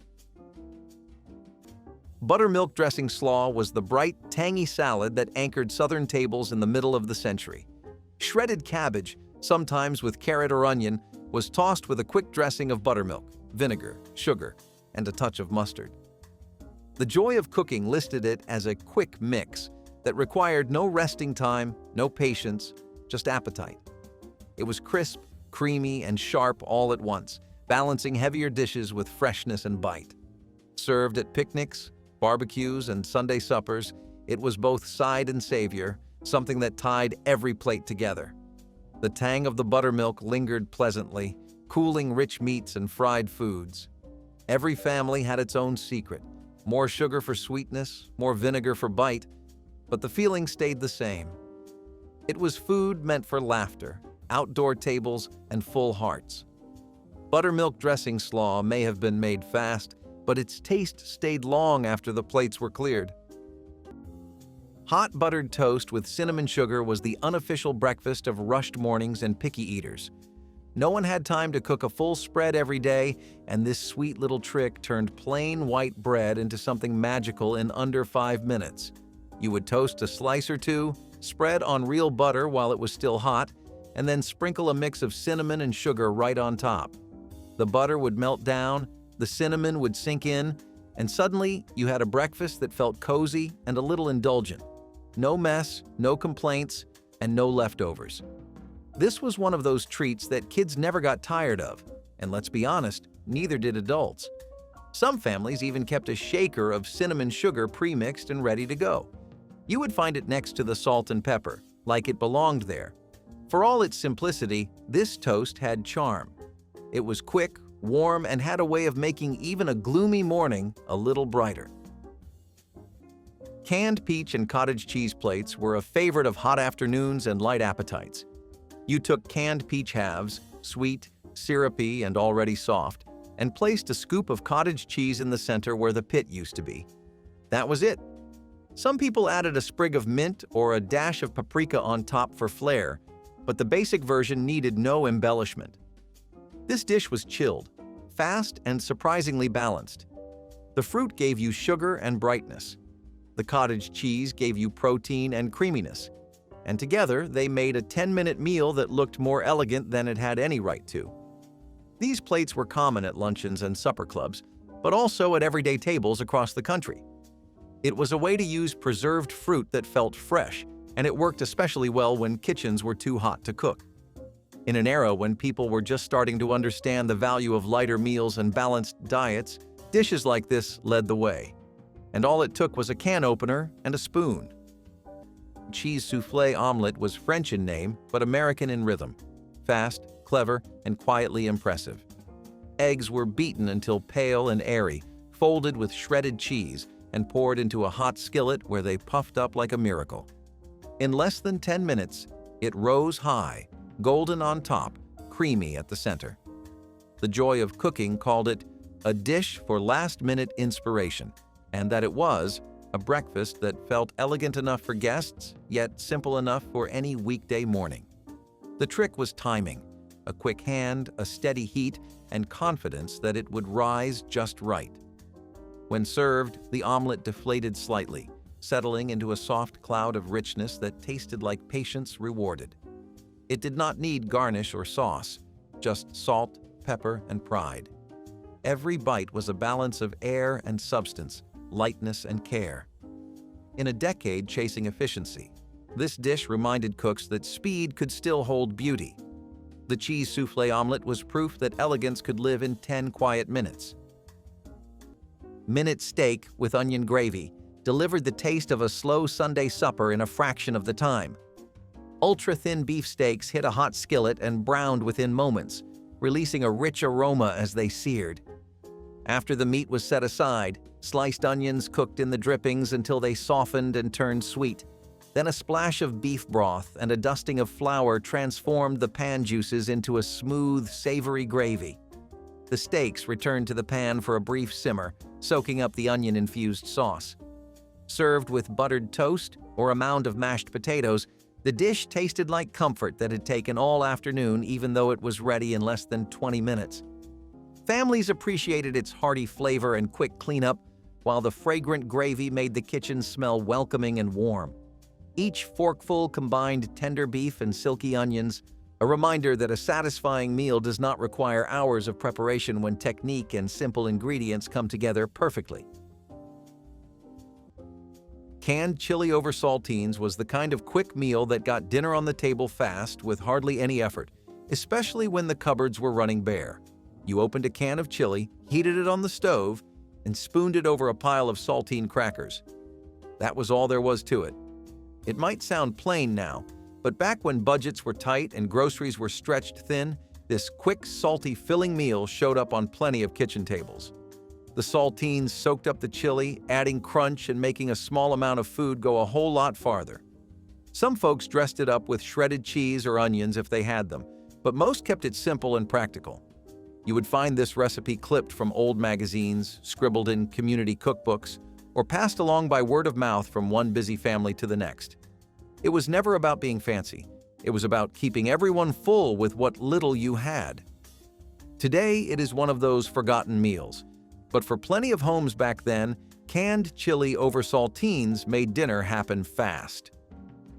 Waldorf salad was the crisp, creamy combination that brought elegance to Christmas tables, its apples, celery, and walnuts dressed in mayonnaise and served on lettuce cups. Created at New York's Waldorf Astoria Hotel, the salad spread to home kitchens where it became synonymous with refined holiday dining. The apples were diced small, their tartness balanced by creamy mayonnaise and crunchy walnuts. Some cooks added grapes or raisins for extra sweetness, while others kept it simple. The salad was served on beds of iceberg lettuce, its pale colors looking sophisticated against the green. Making Waldorf salad required careful timing. The apples would brown if prepared too early, so it was often made just before serving. The dish represented the era's fascination with hotel cuisine, when recreating restaurant dishes at home was a mark of sophistication. Waldorf salad has largely vanished from Christmas tables, replaced by green salads that seem lighter and more modern. Potato soup with dumplings became Christmas dinner when the cellar held nothing but potatoes and flour. The humble ingredients transformed through cooking into something that felt like celebration. Potatoes were diced and simmered in water with onions and whatever seasonings the pantry held until they softened and began breaking down into the liquid. Meanwhile, dumplings were mixed from flour, salt, and water or milk, then dropped by spoonfuls into the simmering soup where they puffed and cooked through. The finished dish was thick and hearty, each bowl containing potato chunks, fluffy dumplings, and rich broth thickened by potato starch. A bit of butter or bacon fat added richness when available, transforming plain vegetables into comfort.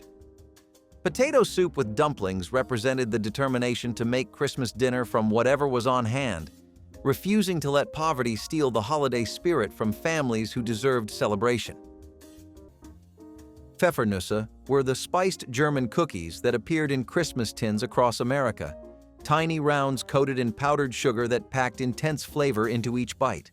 The name meant pepper nuts, though pepper was just one of many spices. Anise, cinnamon, cloves, cardamom, and nutmeg combined to create cookies tasting like Christmas itself. The dough was stiff and dark with molasses, requiring muscle to mix and patience to roll into small balls. After baking, the cookies were hard, meant to soften over several days as they absorbed moisture. Traditional recipes called for aging cookies in tins for weeks, letting flavors meld. The powdered sugar coating added sweetness and made each cookie look like a tiny snowball. German immigrant families brought Pfeffernüsse recipes to America, where they became holiday traditions in communities across the Midwest. Church bake sales featured them. Grandmothers made them by the hundreds. The cookies were meant for sharing, arriving in tins as gifts between neighbors. Egg in a whole toast was one of those fast, comforting breakfasts that managed to make plain old bread and eggs feel like something special in under 10 minutes. You would grab a slice of sandwich bread, cut a circle right out of the center, toss it into a hot skillet with a little butter, and crack an egg into the hole. That was all it took. The bread toasted up golden, the egg cooked right inside, and suddenly breakfast was on the table without much work or money spent. Families leaned on meals like this when mornings were hectic, paychecks were stretched thin, and everyone still needed a hot meal before heading out the door. It was a staple for school days, early church mornings, or whenever groceries were low but hunger was high. Some folks added cheese or herbs if they had them, but most kept it simple and practical. You would find egg in a hole scribbled on recipe cards tucked into faded cookbooks or passed down by word of mouth through generations. It might feel forgotten today, but back then, this quick breakfast trick kept countless families full, happy, and ready to face the day with just bread, eggs, and a hot skillet. Seafood. Newburg was the luxurious first course that opened Christmas dinner with creamy richness and delicate shellfish. Lobster, shrimp, and sometimes crab meat were gently folded into a sauce of butter, cream, egg yolks, and sherry, the mixture served over toast points or in patty shells. The sauce was velvety and rich, coating each piece of seafood in decadent luxury that justified its holiday placement. Making Newburg required careful technique. The egg yolks could curdle if the sauce got too hot, ruining everything. Families served this as a first course before the main roast, a statement of abundance and sophistication. The dish came from Delmonico's restaurant in New York, spreading to home kitchens where ambitious cooks recreated its elegance.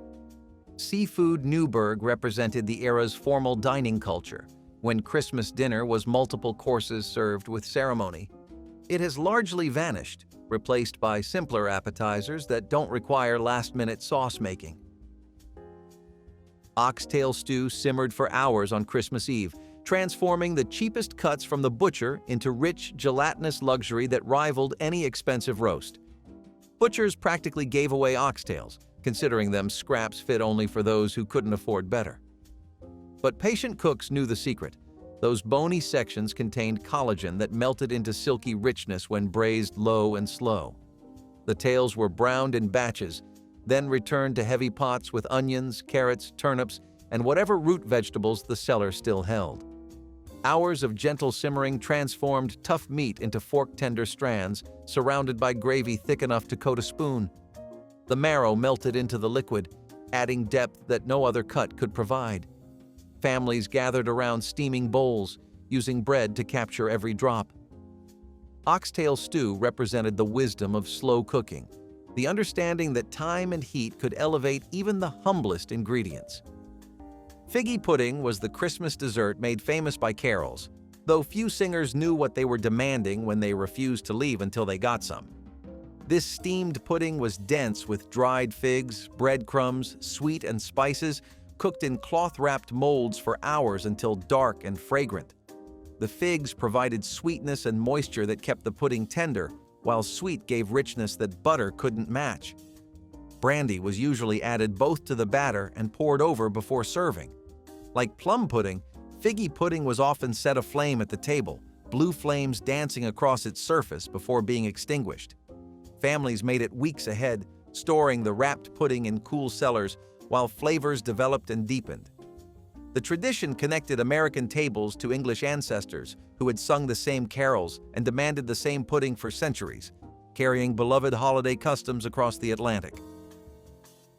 Ham and pineapple foldovers were the decade's love letter to sweet and savory living. Thin slices of ham were topped with pineapple rings, brushed with mustard, and broiled on bread or biscuit halves until the edges crisped. The result was warm, tangy, and quick, a meal fit for both lunch and company.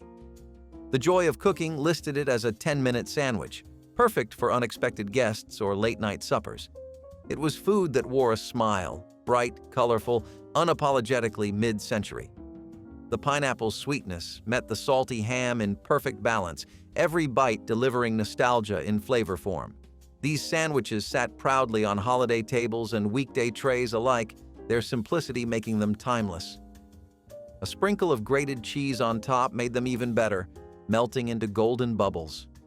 It was fast food before the term existed, homemade and proud. Each foldover told the story of an era that loved flair without the wait. Toad in the Hole was the kind of breakfast that made you smile even before you took the first bite. It was simple. Take a slice of white bread, cut a hole in the middle, and crack an egg into the empty space while it sizzled in a buttered pan. As the egg cooked, the bread toasted in the pan, turning golden and crisp around the edges. The cutout lid was toasted alongside and used to dip into the runny yolk. It was silly, it was fun, and it was a genius way to make eggs feel new. Kids absolutely loved it. It looked like something out of a cartoon, and adults found it just as satisfying. In the 1950s, this was an easy, hands-on breakfast that made mornings feel a little brighter. No extra dishes, no long prep, just something warm and filling that could be made in under 10 minutes. Breakfast did not have to be complicated. Sometimes it just needed a little charm. Cold ham and apple stacks were a favorite for busy afternoons and picnic baskets. Thin slices of cooked ham were layered with crisp apple slices, each one brushed lightly with mustard or a touch of honey. Stacked together on a plate or between slices of bread, it was refreshing, a little sweet, and a lot more satisfying than it looked. The apples gave crunch and tartness, while the ham brought salt and richness. No stove was needed, no prep beyond a knife and cutting board, and it came together in minutes. This dish became popular in the 1920s when home refrigeration was limited and quick cold meals were prized. Ham could be cooked ahead or bought from the local butcher in thin, ready-to-serve sheets. Apples were available most of the year and kept well even without refrigeration. The mustard tied it all together, balancing the flavors without overpowering the freshness. This was lunch you could make in 5 minutes flat, eat with your hands, and still feel like you had something special. Stacked or plated, it made a simple meal feel just a little bit more thoughtful. Maple glazed carrots with parsley were the quiet showstoppers of Joy's Vegetables in a Hurry, a recipe that turned an everyday root into something worthy of company. Peeled and sliced carrots simmered quickly in butter, maple syrup, and a pinch of salt until tender, glossy, and golden. The joy of cooking described them as bright with flavor and charm, the kind of side dish that proved care didn't need hours to show. In 10 minutes, they transformed from plain to polished, dressed in amber glaze and flecked with fresh parsley. Their sweetness balanced roasted meats while their color, vivid orange with green, lit up the table like stained glass in sunlight. The scent of maple filled the kitchen, rich but comforting, warm but never heavy. This was food that didn't need to speak loudly to be loved. Each bite was a blend of soft earthiness and bright sweetness, a small act of beauty on a plate. Even in modest kitchens, maple-glazed carrots gave ordinary dinners a touch of celebration. They reminded cooks that love wasn't measured in difficulty, but in attention, and that the best moments often came from the simplest pots. Italian sausage hoagies brought the flavor of a street fair to the dinner table with little more than a skillet and a few minutes. Pre-cooked Italian sausage links browned quickly until their casings crackled and juices sizzled across the pan. Sliced onions and bell peppers joined the heat, softening and caramelizing as they soaked up the seasoned drippings. Hoagie rolls warmed in the oven until lightly crisp on the outside and tender within. When the vegetables turned golden, the sausages nestled into the rolls, draped with the sweet pepper and onion mixture, and a light scatter of shredded provolone if desired. Each bite balanced smoky spice, soft bread, and the gentle sweetness of slow-cooked vegetables. The meal felt festive, yet required almost no effort, making it a favorite for families who wanted bold taste without a long cooking session. Served with a simple green salad or a handful of chips, these hoagies brought the spirit of an Italian street vendor into a busy kitchen, showing that fast food can still be deeply satisfying and full of character when prepared with care and served piping hot. Fried bologna with mustard on toast was the quick stovetop lunch that somehow managed to taste better than it had any right to. You sliced bologna, tossed it in a hot pan, watched it curl up at the edges, and slapped it on toasted bread with a smear of yellow mustard. That was it. Lunch in under 10 minutes. It was salty, tangy, crispy around the edges, and showed up everywhere from lunch counters to kitchen tables when the grocery list was running short. Bologna was cheap, lasted forever in the fridge, and frying it gave it just enough of a glow-up to make it feel like more than sandwich meat. Some folks added a slice of cheese or swapped in rye bread, but the classic stayed simple and fast. Fried bologna with mustard was not glamorous, but it hit the spot when you needed something filling, salty, and satisfying without much effort. It was a staple in school lunchrooms, factory break rooms, and busy homes, sticking around because it was affordable, reliable, and always ready when the clock was ticking. Jelly roll-ups on white bread were a quick, sweet little snack that kept plenty of kids going when there was not much else to pack in their lunchbox. You took a slice of sandwich bread, rolled it flat with a rolling pin or a glass, spread on jelly, and rolled it up tight. That was all there was to it. It sounds simple now, but back then, this was the kind of treat that showed up when families had to stretch every dollar. It was fast, easy, and made use of pantry staples that were always on hand. You would find these roll-ups tucked into school lunches, brought to church picnics, or passed around as after-school snacks when groceries were running low. The jelly added sweetness, the bread kept it filling, and it all came together in just a few minutes. It might be forgotten today, but for plenty of families, these jelly roll-ups were a quick fix that kept kids happy and parents sane. Jellied cranberry mold was the shimmering ruby centerpiece that wiggled its way onto holiday tables, its rings and fluted shapes announcing Christmas had arrived. Cranberry juice was combined with gelatin, sugar, and sometimes chopped celery, walnuts, or orange zest before being poured into decorative molds and chilled until firm. Unmolding required skill and courage, a moment of tension as the gelatin released from its container onto the serving platter. The most elaborate molds created rings, stars, or Christmas tree shapes that drew admiration before the first slice was cut. The flavor was tart-sweet, the texture somewhere between firm and wobbly that either delighted or disturbed guests. Families served cranberry mold alongside turkey and stuffing, its bright color providing contrast to brown and beige. The canned cranberry sauce that replaced it never achieved the same festive presentation. Jellied molds of all kinds have disappeared from modern tables, taking with them an era when presentation required skill and patience. Salmon patties became Christmas dinner when canned fish provided the only affordable protein. The pink cakes fried until crispy and served with gravy or alongside vegetables from the cellar. Canned salmon was mixed with crushed crackers or breadcrumbs, egg to bind, and onion for flavor, then shaped into patties and fried in hot fat until golden on both sides. The fish's distinctive flavor came through despite the additions, each patty delivering protein that fresh fish would have cost too much to provide. Families served salmon patties with white gravy made from the pan drippings, stretching the meal further while adding richness. The cans themselves were saved and repurposed, nothing wasted in households where every resource mattered. Salmon patties represented accessibility, the ability to serve fish for Christmas dinner regardless of geography or income. The dish proved that celebration didn't require fresh ingredients, just skill in preparing what was affordable. Boiled custard was the Christmas drink that arrived in punch bowls and crystal cups, a silky smooth beverage that warmed both hands and hearts during the holiday season. Unlike store-bought eggnog, this custard was cooked slowly on the stovetop, with patient cooks stirring constantly to prevent curdling while eggs, sugar, and whole milk transformed into something velvety. The process required attention. Too much heat and the eggs would scramble, too little and the custard stayed thin.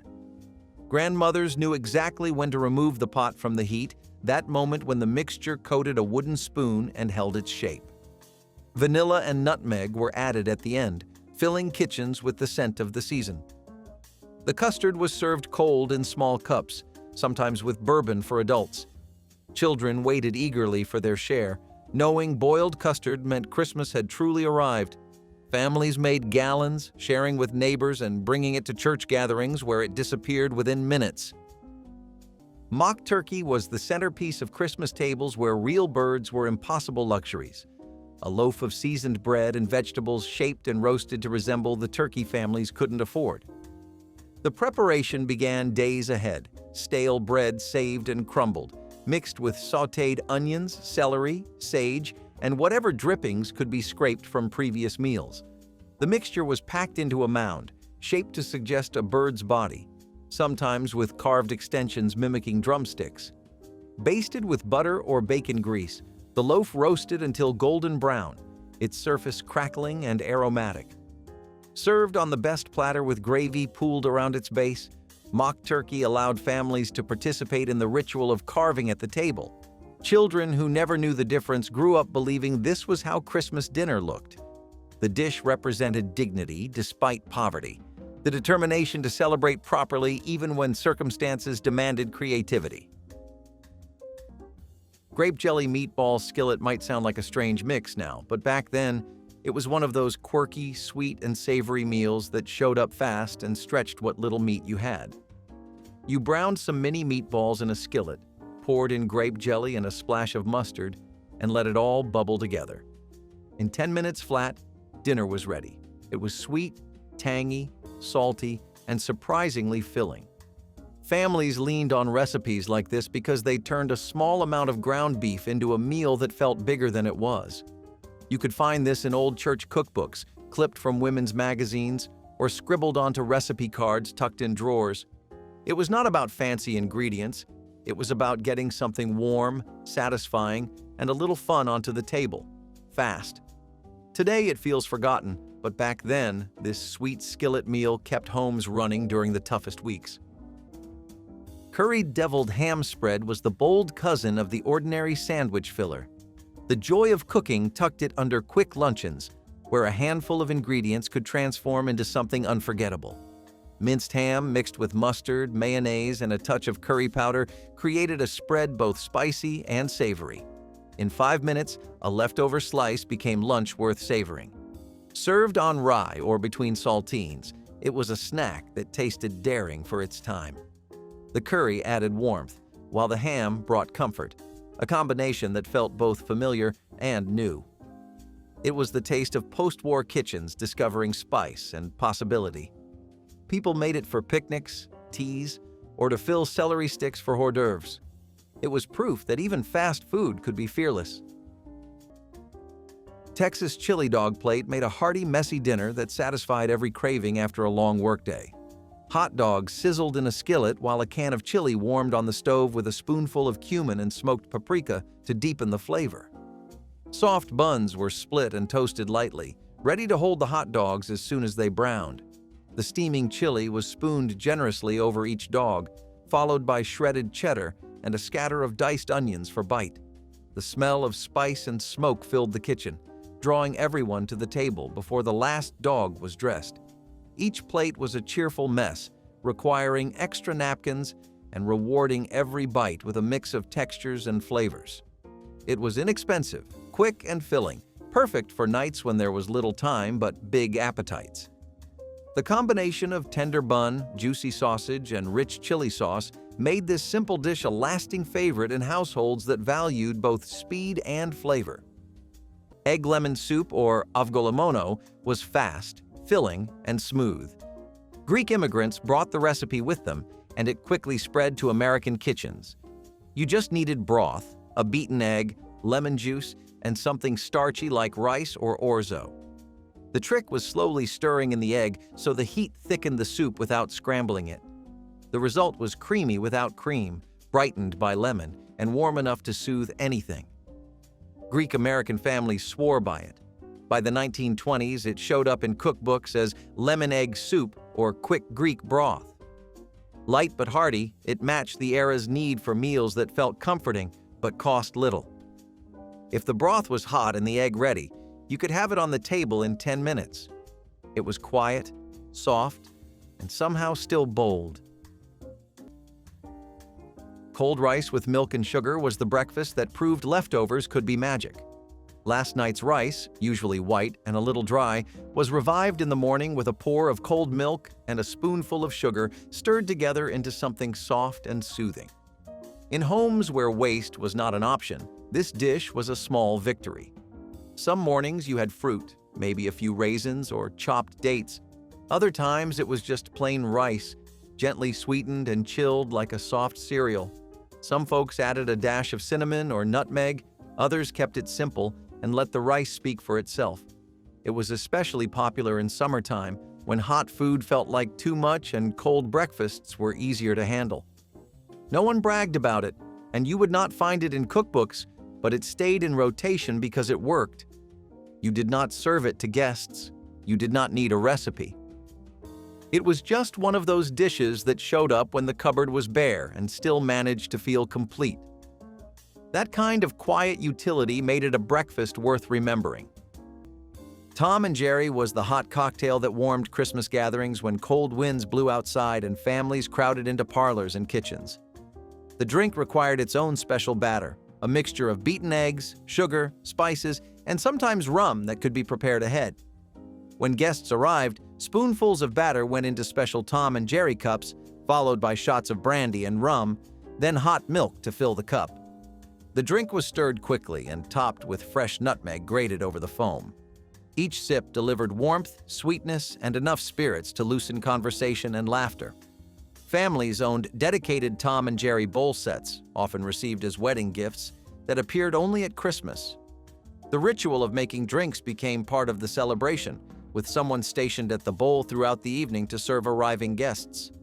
Hotels and restaurants once offered Tom and Jerry during the holidays. Today, the drink has nearly vanished, remembered only by those who tasted its warming comfort. Dandelion greens with fatback appeared on Christmas tables in communities where foraging supplemented what gardens and wages couldn't provide. The bitter greens balanced by smoky pork. Dandelions gathered in late fall or early winter were cleaned and simmered with fatback until tender, their bitterness mellowed by long cooking and rich pork fat that melted into the greens. The greens provided vitamins that stored vegetables had lost over months in the root cellar, and the fatback added calories and deep satisfaction. Some families added vinegar or hot sauce to brighten the flavor. Others let the simple combination of greens and pork speak for itself. Children often resisted the bitter flavor, but adults understood the nutrition the greens provided during winter months when fresh food was scarce. Dandelion greens with fatback represented the knowledge of wild foods that kept families healthy, the ability to find nourishment where others saw only weeds. Relish trays were the colorful appetizer platters that greeted guests before Christmas dinner, their compartments filled with pickles, olives, and crisp vegetables.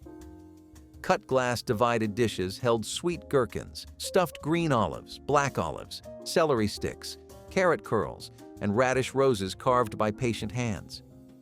The presentation was meant to impress, each vegetable cut precisely and arranged with care. Children were allowed to graze from relish trays while adults prepared the main meal, keeping small hands busy and appetites partially satisfied.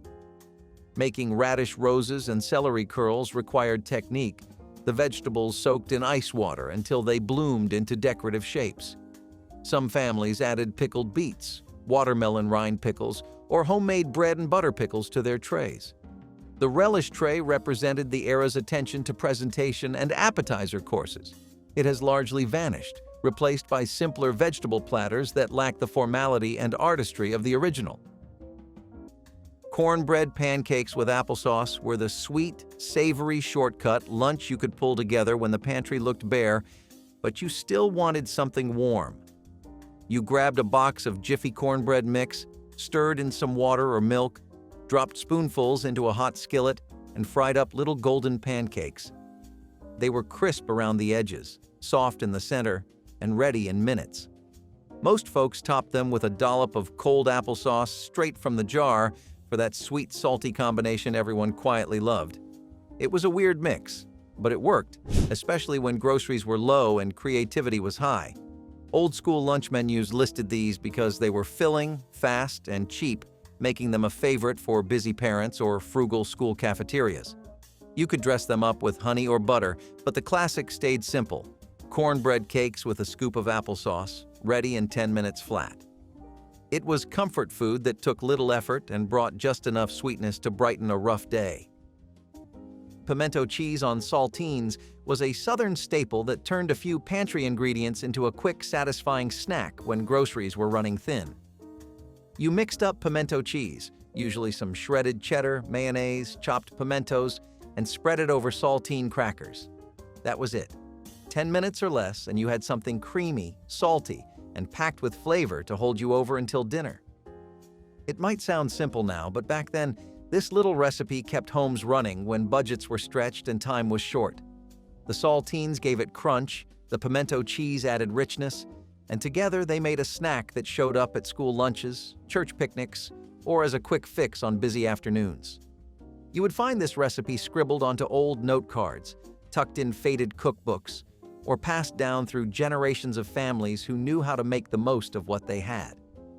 It might be forgotten today, but for plenty of folks back then, pimento cheese on saltines was a fast, filling favorite that saved the day more than once.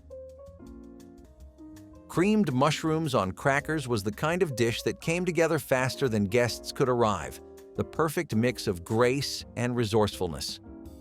A few spoonfuls of butter melted in a pan, a dusting of flour turned it thick, and milk smoothed it into something velvety. Sliced mushrooms followed, softening as they released their earthy aroma. The sauce simmered just long enough to turn glossy before being spooned over crisp crackers or buttered toast. In the 1940s and 1950s, this was elegant entertaining, simple ingredients dressed in charm. The joy of cooking called it a supper in miniature, perfect for evenings when friends dropped by unannounced. Housewives loved it because it looked refined yet cost little, using what was already in the pantry. The flavor balanced richness and simplicity, each bite creamy with a hint of woodland flavor. Served with martinis or lemonade, it fit every occasion. Creamed mushrooms on crackers reminded cooks that true hospitality was never about extravagance. It was about warmth, speed, and heart. Creamed cornmeal mush was what happened when you took one of the humblest foods around and gave it a second life on the skillet. Originally born out of necessity during the Great Depression, It never quite left American kitchens. You would cook cornmeal slowly with water or milk until it thickened into a porridge, pour it into a loaf pan, and let it chill overnight. The next morning, you would slice it into thick slabs, pan-fry them until golden, and drizzle on syrup or melted butter. Some folks even added a sprinkle of salt for balance, or cinnamon when sugar was tight. It was a breakfast that felt like a little bit of effort went a long way. Housewives liked it because it was cheap, filling, and made use of leftovers without waste. Kids liked it because it was crispy on the outside, soft on the inside, and tasted like something sweet without being too heavy. No one called it gourmet, but everyone knew it worked. Cornmeal mush was honest food. No frills, no fuss, just something hot and good that stuck to your ribs. Graham cracker porridge sounds like something invented for children, but it showed up in kitchens of all kinds during the 1920s. You crushed graham crackers, those sweet, weedy rectangles, and simmered them in hot milk with a pinch of salt and maybe a sprinkle of cinnamon. That was all it took to make a soft, sweet porridge that felt like dessert for breakfast. It cooked in minutes and was especially popular for kids, invalids, and anyone needing a gentle start to the day. Some added butter, others a drizzle of honey or molasses, but the heart of the dish was always the graham cracker itself. These crackers were a common pantry item, cheap and shelf-stable, and perfect for stretching into something bigger. This porridge had a soft, pudding-like texture and carried a warm, comforting smell that made cold mornings feel a little better. In the 1920s, nutrition advice often encouraged warm, simple meals for energy and digestion, and graham cracker porridge checked every box. It was quick, filling, and surprisingly wholesome. A poor man's breakfast, maybe, but it never tasted like one. Boiled lettuce and butter might raise eyebrows now, but back in the 1920s, it was a surprisingly common side. You took whole leaves or halved heads of lettuce, dropped them into boiling water just until tender, then drained and dressed them with melted butter and salt. That was it. The lettuce wilted slightly, taking on a silky texture that felt oddly luxurious for such a simple dish. It was often served with eggs, potatoes, or fish, giving just enough greens to round out a meal without needing a full salad. This was especially handy when the lettuce was on its last legs, limp or bitter, but still usable. Rather than throw it away, home cooks gave it one last act of service. Boiled lettuce absorbed flavor fast and cost practically nothing to prepare. You could cook and serve it in under 10 minutes, using a single pot and whatever seasoning you had on hand. Though modern diners might flinch at the idea, families back then saw it as practical and even refined. Butter made everything better, and for many households, this soft green side was a quiet staple. Standing rib roast was the king of Christmas meats, its impressive size and rich marbling commanding respect from the moment it emerged from the oven. Butchers prepared these roasts with the bones still attached, creating a natural rack that elevated the meat for even cooking. The exterior was rubbed with garlic, salt, pepper, and fresh herbs, then roasted at high heat to create a deeply browned crust before the temperature dropped for slow cooking. Slicing revealed a gradient from well-done edges to rosy pink centers, allowing guests to choose their preferred doneness. The bones were fought over, gnawed clean at the table, or saved for soup. Yorkshire pudding was the traditional accompaniment, the batter puffing dramatically in the hot beef drippings. This was investment cooking, the roast costing more than a week's grocery budget, but justified by the holiday's importance. Standing rib roast represented prosperity and tradition, connecting American families to English Christmas customs. Rabbit fricassee graced Christmas tables in rural communities where wild game provided protein that store-bought meat could never match in freshness or economy. Hunters brought home rabbits throughout December, and the best were saved for holiday feasts. The rabbit was jointed and browned in bacon fat until golden, then braised in milk or cream with onions and herbs until the meat fell from the bones.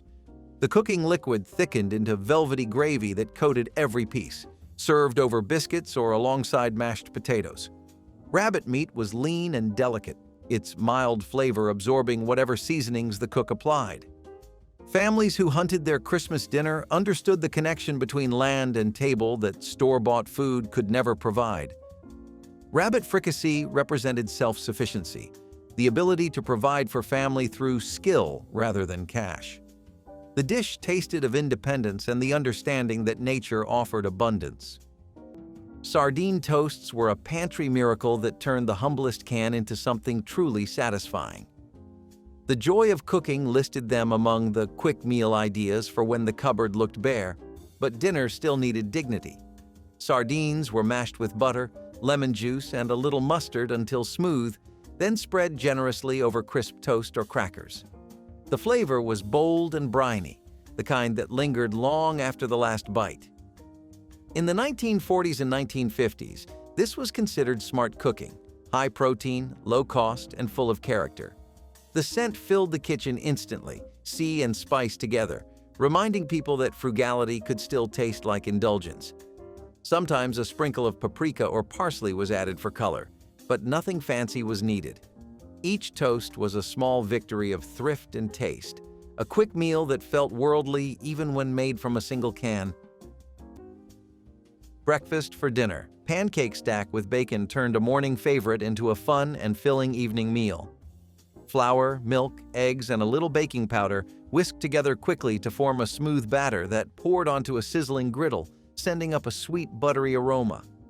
Each pancake bubbled and browned in just minutes, ready to stack high while crisp bacon strips cooked in a nearby skillet. The smoky scent of bacon mingled with the warm fragrance of fresh pancakes, creating a kitchen atmosphere both cozy and exciting. Butter melted between layers, while a slow drizzle of warm maple syrup cascaded over the stack, soaking each fluffy round. The salty bacon provided the perfect counterpoint to the soft, sweet pancakes, making every bite a blend of textures and tastes. Families loved the playful switch of serving breakfast at the end of the day, and cleanup was minimal, leaving more time to relax. In less than 20 minutes, this meal offered pure comfort and a gentle reminder that the best dinners are sometimes the ones that break the rules in the most delicious way possible.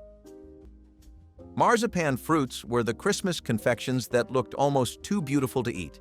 Miniature apples, pears, oranges, and strawberries molded from almond paste and painted with food coloring until they resembled the real thing in stunning detail. Making them required grinding blanched almonds with sugar into smooth paste, then shaping small pieces by hand into fruit forms that captured each variety's distinctive shape. Fine brushes applied layers of color, building up realistic blushes and shading that made each piece unique. Tiny clove stems and leaf shapes cut from green marzipan completed the illusion. The finished fruits were displayed on silver trays or packed in gift boxes lined with tissue paper, treasured for their beauty as much as their sweet almond taste. Creating marzipan fruits took hours of patient work, the kind of handcraft that showed recipients they were truly valued. European confectionery traditions brought this art to American shores. Potato peel soup stretched the ultimate scraps into Christmas dinner when even whole potatoes were too valuable to spare.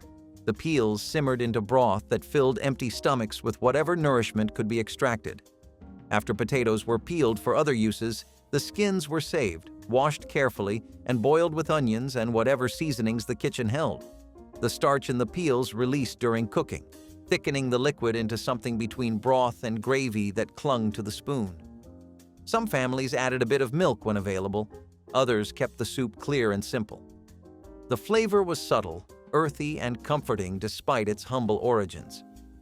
Children ate potato peel soup without knowing it represented the end of resources, while parents served it with forced cheerfulness. The dish represented survival at its most basic, the refusal to waste even the scraps of scraps. Potato peel soup was Christmas dinner when there was nothing else. Saltine cracker stackers were the kind of quick, sweet snack that kept busy families going when there was not much else to work with. You grabbed some saltine crackers, spread on peanut butter, added banana slices, and drizzled honey over the top if you had it. 10 minutes, maybe less, and you had a snack that stuck to your ribs.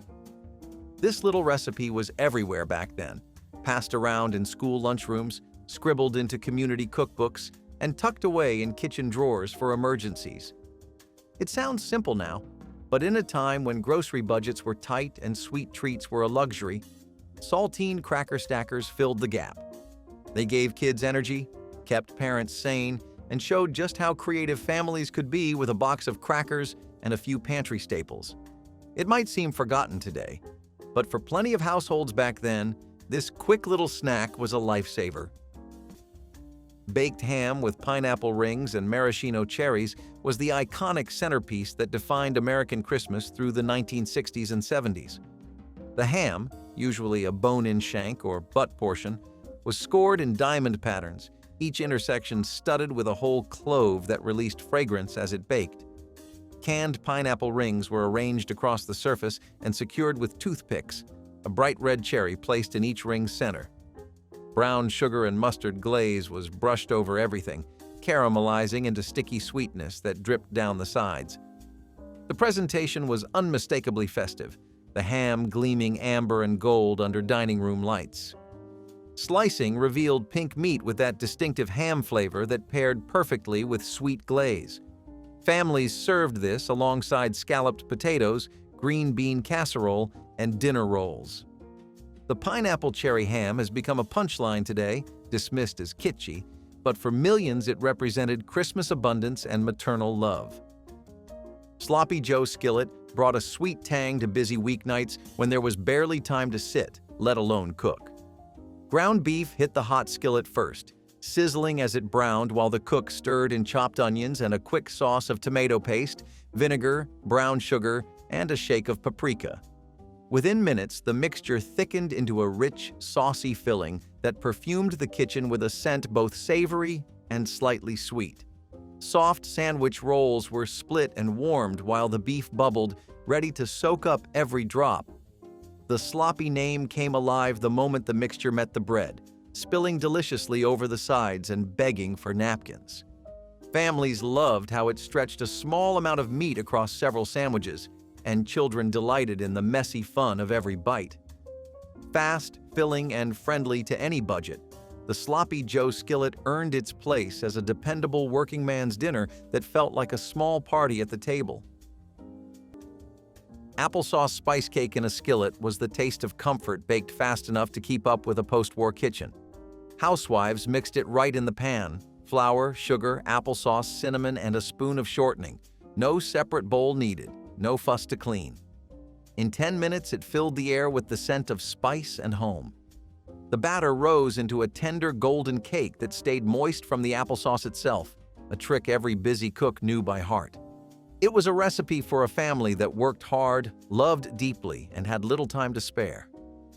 The joy of cooking praised it as good economy, but those who made it knew it was more than that. It was gratitude, baked warm and fast. Served with a dollop of whipped cream or eaten straight from the skillet, it disappeared before it cooled. Every bite carried cinnamon and comfort, proof that even the simplest sweets could hold a family together at the end of a long day. The applesauce spice cake reminded a generation that ease and care could live side by side, all in one humble skillet. Scrambled eggs with American cheese were diner food brought home in the very best way. Back then, American cheese was not something to apologize for. It was creamy, melty, and made scrambled eggs taste like a dream. Housewives knew how to cook them low and slow, folding in squares of cheese just before the eggs finished setting. The result was a soft, velvety pile of yellow goodness that clung to your fork like it had something to prove. No herbs, no vegetables, no toppings, just eggs and cheese, plain and perfect. Served with toast or sometimes a sausage link on the side, it was the kind of breakfast you could throw together in 10 minutes and still feel proud of. It fed tired dads, fussy kids, and the occasional neighbor who dropped by unannounced. It was a meal that did not need to be complicated to be good. In fact, that was kind of the point. Scrambled eggs with American cheese reminded everyone that simple food could still feel like a small reward. Pickled tongue on crackers may not sound like 10-minute food, but hear me out. The tongue itself was pickled ahead of time, sliced deli thin and kept chilled, usually in brine or vinegar. When it came time to eat, all you had to do was lay a few slices on buttered crackers or small toast rounds. That was it. No cooking, no fuss. Just a quick savory bite served cold with a flavor that leaned into sharp and salty. Beef tongue was not always considered awful in the 1920s. It was just another cut of meat. It showed up in sandwiches, soups, and yes, on crackers. Pickling it preserved the meat for longer periods and made it shelf-stable in homes that lacked strong refrigeration. It was often sliced so thin you could see the light through it, and that made a little go a long way. When paired with a dab of mustard or horseradish, it became a bite that was as bold as it was fast. Not everyone loved it, but the people who did swore by it. In a world where nothing could go to waste, even a tongue could become a delicacy, served in less than 10 minutes. Oyster stew appeared on Christmas Eve tables across America, a tradition combining simplicity with subtle luxury during the holiday season. The dish required nothing more than fresh oysters, butter, milk or cream, and careful attention to timing. Overcook the oysters and they turned rubbery, undercook them, and flavor stayed hidden. Cooks heated milk gently, added butter until it melted into golden pools, then slipped in oysters and their precious liquor just long enough for edges to curl. Salt, pepper, and perhaps Worcestershire completed the seasoning. The stew was ladled into warm bowls, each serving containing several plump oysters swimming in rich, briny broth. Oyster crackers floated on top, adding crunch to each spoonful. The tradition had practical origins. Catholics abstained from meat on Christmas Eve, making seafood the natural choice. But the stew also symbolized abundance, a moment of quiet celebration before the feast to come. Families passed this custom through generations, the simple bowl becoming sacred ritual. Stuffed cabbage rolls stretched small amounts of meat into Christmas meals that could feed entire families, each leaf wrapped around filling that made a little go a long way. Ground pork or beef mixed with rice, onions, and seasonings created filling that was parceled carefully into blanched cabbage leaves, each roll containing just enough meat to provide flavor without excess. The rolls were packed into pots, covered with tomato sauce or broth, then simmered until the cabbage became tender and the filling cooked through. 1 pound of meat could produce a dozen rolls, enough to fill every plate at the table. Families of Eastern European heritage brought the tradition to America, where it became poor man's Christmas dinner for immigrant communities. The rolls were served with the cooking liquid spooned over, each bite delivering cabbage sweetness and savory meat filling. Stuffed cabbage represented the immigrant wisdom of making resources stretch through clever preparation. Shrimp cocktail was the luxurious appetizer that opened Christmas dinner with pink crescents arranged around cocktail sauce. Each shrimp a small indulgence. Large shrimp were poached until just pink, chilled thoroughly, then hung over the rims of stemmed glasses filled with spicy red sauce. The presentation was classic, the shrimp curving elegantly, the sauce bright and inviting. Guests would pluck shrimp by their tails, dip them in sauce, and eat them in 1 or 2 bites. The cocktail sauce was homemade, combining ketchup, horseradish, lemon juice, and Worcestershire into something tangy and sharp. Shrimp cocktail represented accessible luxury, expensive enough to feel special but simple enough for home preparation. The dish appeared at dinner parties and holiday gatherings throughout the era. While shrimp cocktail hasn't completely disappeared, the formal presentation, stemmed glasses, individual portions, has given way to casual platters that lack the original's elegance. Creamed corn and hot dog skillet might raise a few eyebrows today, but back then it was pure practicality in a pan. You sliced up hot dogs, tossed them in a skillet, and poured in a can of creamed corn. It bubbled and thickened in minutes, turning into this sweet, salty, creamy meal that filled everyone up fast. You would not find it in fancy cookbooks or glossy magazines, but you would definitely see it scribbled onto a recipe card tucked in Grandma's kitchen drawer. It made use of cheap pantry staples, stretched meat farther, and showed up on busy nights when nobody wanted to cook. Kids loved the weird sweetness, parents loved how far a can of corn could go, and it all came together in under 10 minutes. It sounds strange now, but for families watching every penny, it was comfort food that made do with what little they had. Another forgotten quick fix that quietly slipped off dinner tables over time. Every family made it a little differently, yet the spirit stayed the same. Nothing wasted, everything loved. Bacon cornmeal mush squares were proof that good food doesn't come from wealth. It comes from wisdom and care. Quick cream of tomato soup was the post-war kitchen's answer to exhaustion, comfort built in the time it took the kettle to boil. Canned tomato soup, that pantry staple of mid-century America, was transformed into something rich and silky with a few simple touches. Milk replaced water, giving it warmth and body, while a pinch of baking soda kept it smooth and bright. Tomato juice and toast was the kind of no-nonsense breakfast that defined health trends in the 1950s. Back then, juice was not just a side beverage, it was a prescribed part of a balanced meal, often recommended in school pamphlets and nutrition guides. You would pour yourself a glass of bright red tomato juice, maybe chilled, maybe room temperature, and pair it with a slice or two of buttered toast. That was it. And somehow, it was enough. Housewives liked that it was quick, inexpensive, and vitamin-packed. Doctors liked that it kept people full without weighing them down. Kids, well, they tolerated it.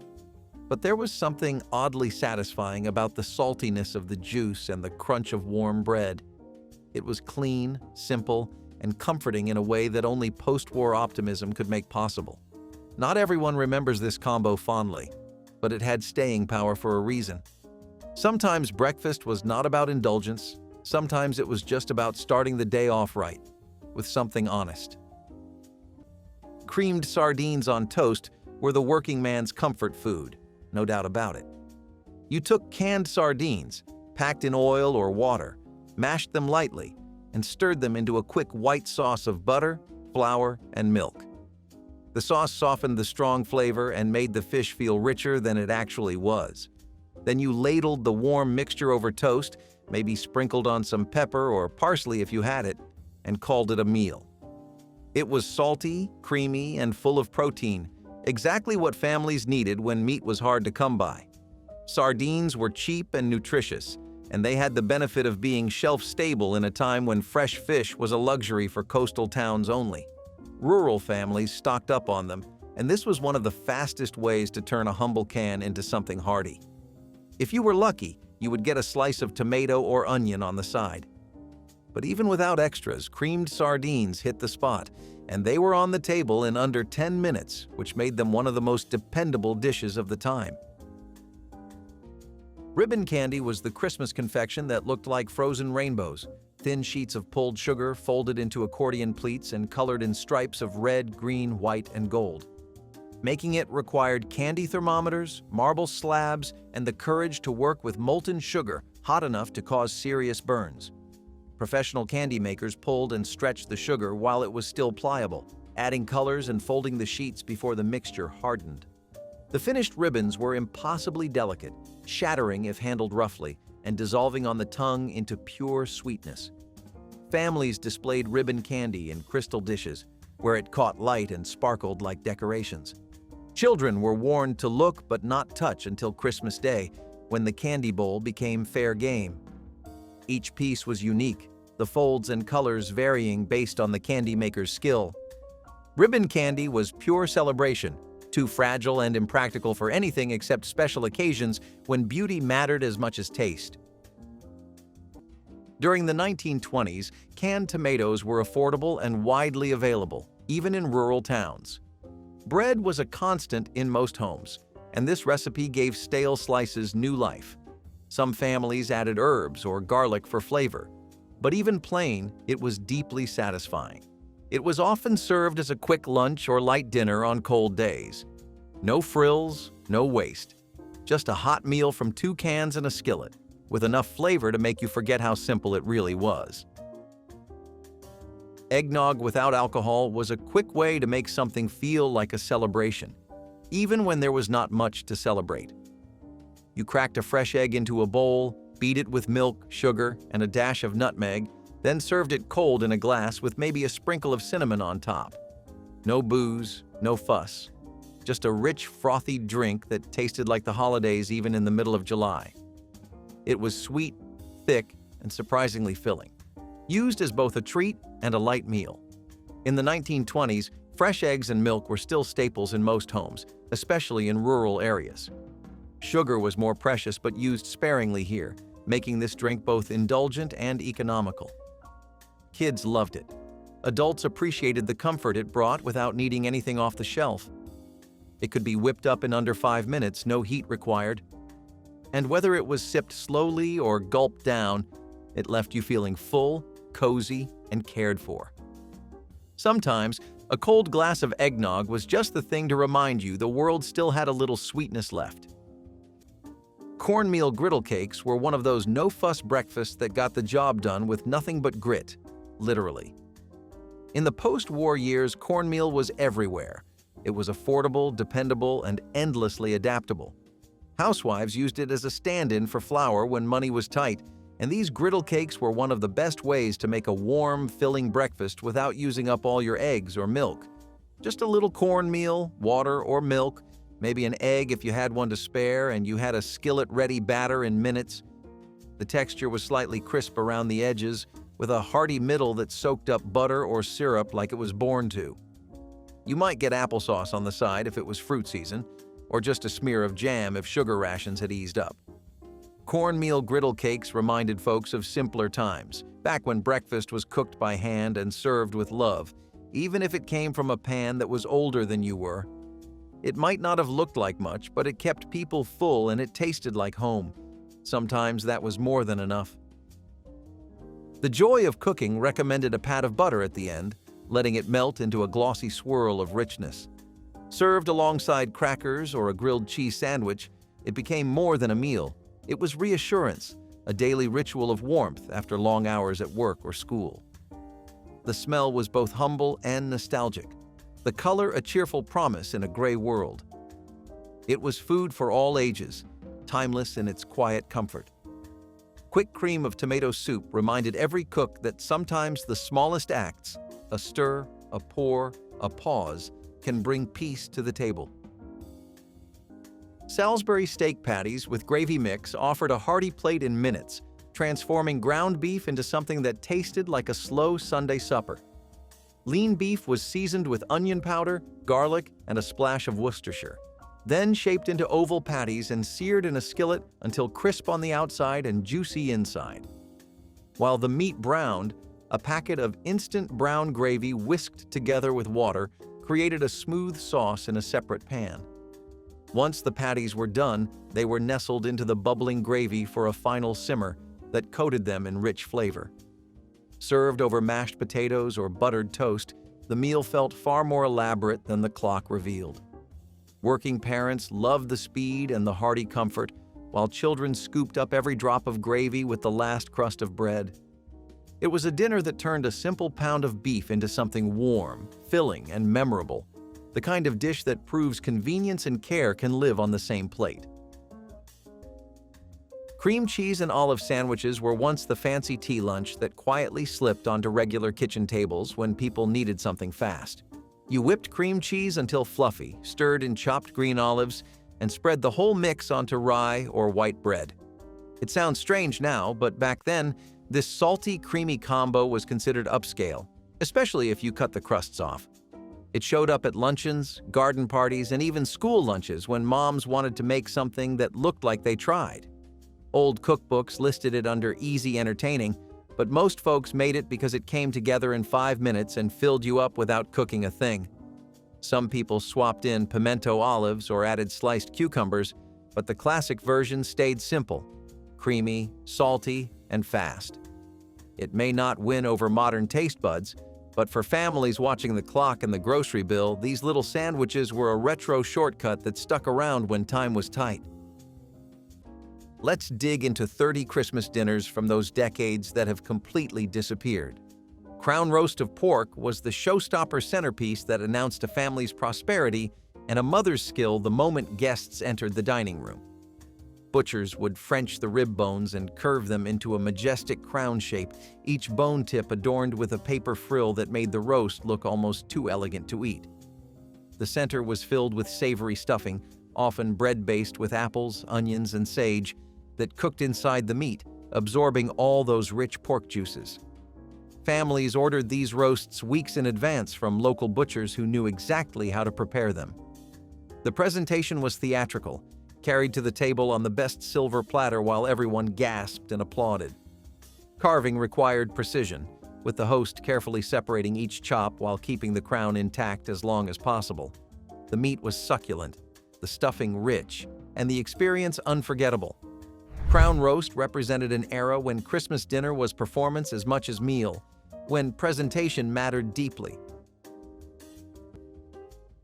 Hoppin' John carried good luck wishes into Christmas dinner across the South, the combination of black-eyed peas and rice symbolizing coins and prosperity for the coming year.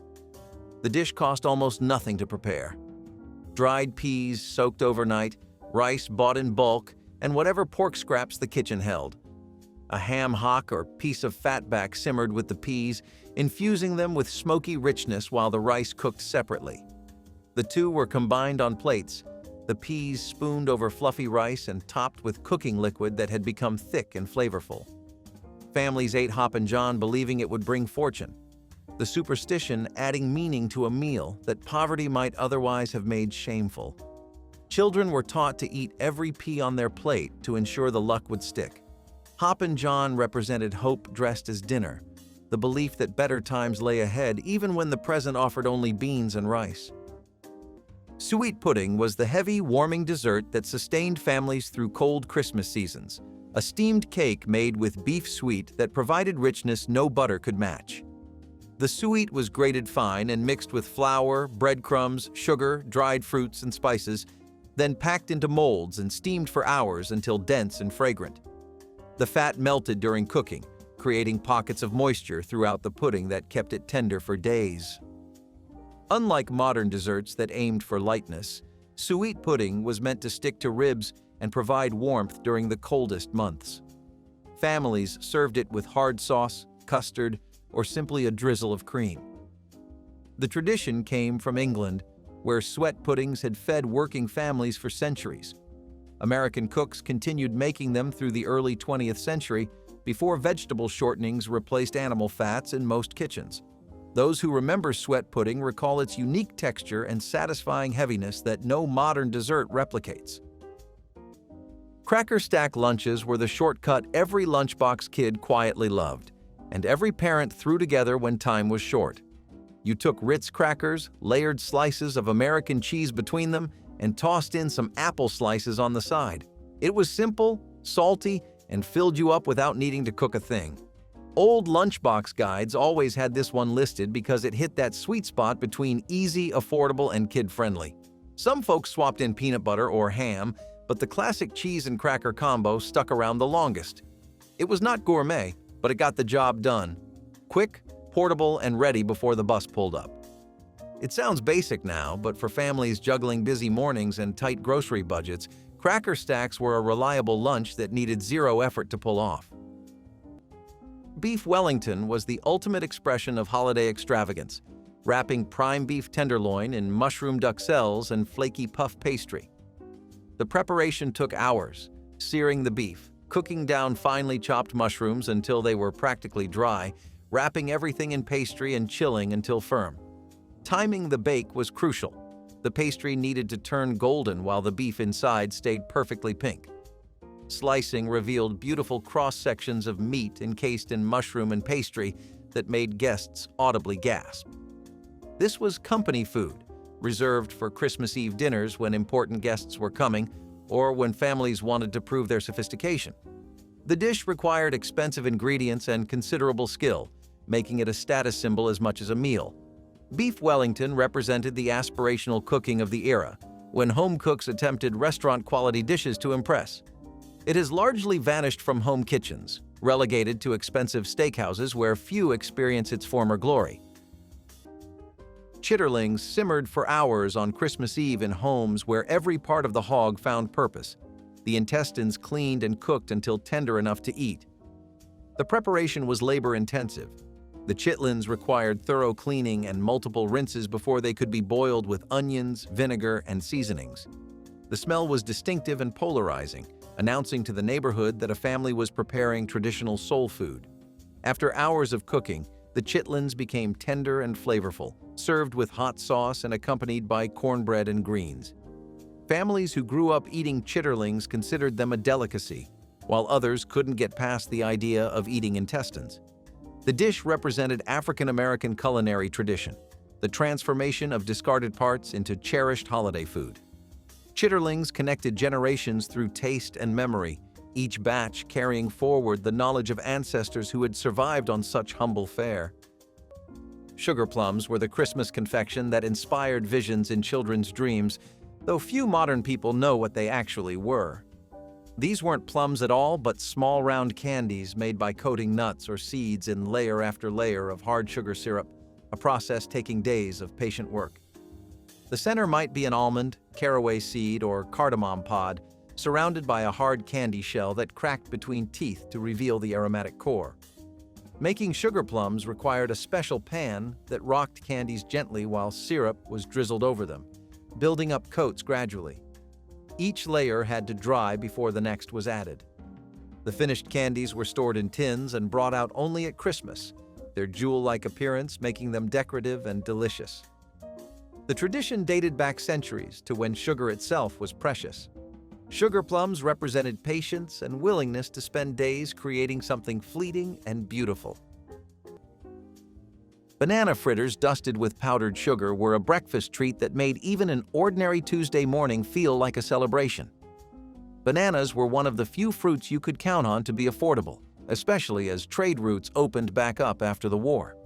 Housewives figured out quickly that a ripe banana could stretch a batter and give it flavor, texture, and sweetness, all at once. The fritters themselves were little rounds or drops of banana-laced dough, fried in a shallow pan and dusted while still hot with a shake of powdered sugar. Crispy outside, soft and warm inside, like breakfast donuts without the weight. They were golden brown, slightly caramelized, and just messy enough to make kids grin from ear to ear. Some people added a pinch of nutmeg or a splash of vanilla, but the basic version did just fine. You could make a whole plate in under 20 minutes with pantry staples and 2 overripe bananas. Banana fritters were the kind of thing that turned leftovers into joy. That made them a classic. Quick codfish hash was all about speed and salt. The fish came from a wooden box, salted and dried until it could last for weeks without refrigeration. You soaked it in hot water, flaked it into a pan, and fried it with diced potatoes or onions, whatever you had. No need to get fancy. Pantry to plate in 10 minutes. Codfish had long been a staple in coastal regions, but by the 1920s it had reached inland kitchens thanks to canning and trade. It was cheap, dependable, and packed with protein, everything a working family needed. Some added milk or cream to soften the hash, but most just used bacon grease or lard to crisp it. It had a strong smell and a stronger opinion. Either you loved it or you quietly skipped it. But it filled stomachs, no matter the hour. And if you had a seasoned cast iron skillet, that golden crust could make you forget just how bare the pantry really was. Puffed oven pancakes, known in some kitchens as Dutch babies, were the dramatic, golden breakfast showstoppers that took almost no effort to make. You would pour a simple batter of eggs, flour, and milk into a hot buttered skillet, then slide it into the oven and watch it puff up like magic. The edges would curl high, the center would bubble gently, and by the time you pulled it out, it looked like something from a bakery window. All it needed was a dusting of powdered sugar, maybe a squeeze of lemon or a spoonful of jam. It felt impressive, almost fancy, but the secret was how easy it truly was. Housewives appreciated the simplicity. Kids loved watching it rise, and everyone at the table dug in before it deflated, which it always did in the most satisfying way. This was the kind of breakfast that turned an ordinary morning into something memorable. Not too sweet, not too rich, and just different enough to feel exciting. One pan, a few ingredients, and suddenly, breakfast was a celebration. Beef and onion sandwich spread proved that deli leftovers could turn into a hearty supper in almost no time. Thin slices of roast beef, whether from a weekend dinner or the grocery counter, were chopped fine and folded into a bowl of mayonnaise and diced onions. A splash of Worcestershire sauce and a pinch of black pepper added depth, while the onions provided crunch and a sharp bite. The mixture chilled for just a few minutes while bread toasted and plates were set, Then it was piled thick between slices of rye or soft white sandwich bread. Some families liked a layer of crisp lettuce for freshness, while others spooned the spread onto crackers for an easy snack that still felt like a meal. It stretched a small amount of beef into several servings, saving both time and money while still tasting indulgent. Each bite combined creamy texture with savory meat and a gentle onion heat, the kind of simple pleasure that keeps everyone coming back for seconds. Quick to make, rich to eat, this spread turned odds and ends into a dinner worth remembering, proving that thrift and flavor can happily share the same table. Fruitcake was the dense, boozy loaf that divided families into passionate defenders and determined avoiders, its candied fruits and nuts soaked in brandy for months. Bakers began preparation in autumn, combining dried fruits, nuts, and spices into batters that were baked slowly, then wrapped in brandy-soaked cheesecloth to age until Christmas. The cakes were heavy and dark, each slice revealing jewel-toned fruits suspended in rich, spiced crumb. Families who loved fruitcake guarded recipes passed down through generations. The cakes were given as gifts, arriving in tins that were either treasured or quietly regifted. The flavor was complex, sweet, boozy, spiced, and intensely fruity in ways that demanded appreciation. By the 1980s, fruitcake had become a punchline, mocked as the gift nobody wanted. Yet for those who grew up with homemade versions, the jokes missed the point entirely. Real fruitcake aged properly was a taste of Christmas tradition. Squirrel stew bubbled on Christmas stovetops in Appalachian homes where hunting provided what wages couldn't. The small game animals transformed into rich, satisfying meals through patience and skill. Hunters brought home squirrels by the dozen throughout autumn, and the fattest ones were saved for holiday cooking. The animals were cleaned and jointed, then browned in bacon drippings before being covered with water and simmered for hours with potatoes, onions, and wild herbs gathered from nearby woods. The meat became tender and flavorful, its slightly gamey taste mellowed by long cooking and balanced by vegetables. Families gathered around large pots, ladling stew into bowls and using cornbread to soak up the rich gravy. Children grew up considering squirrel stew a holiday treat, never knowing that wealthier families might have looked down on such fare. The dish represented mountain self-reliance, the ability to provide Christmas dinner through skill with a rifle rather than money at the store.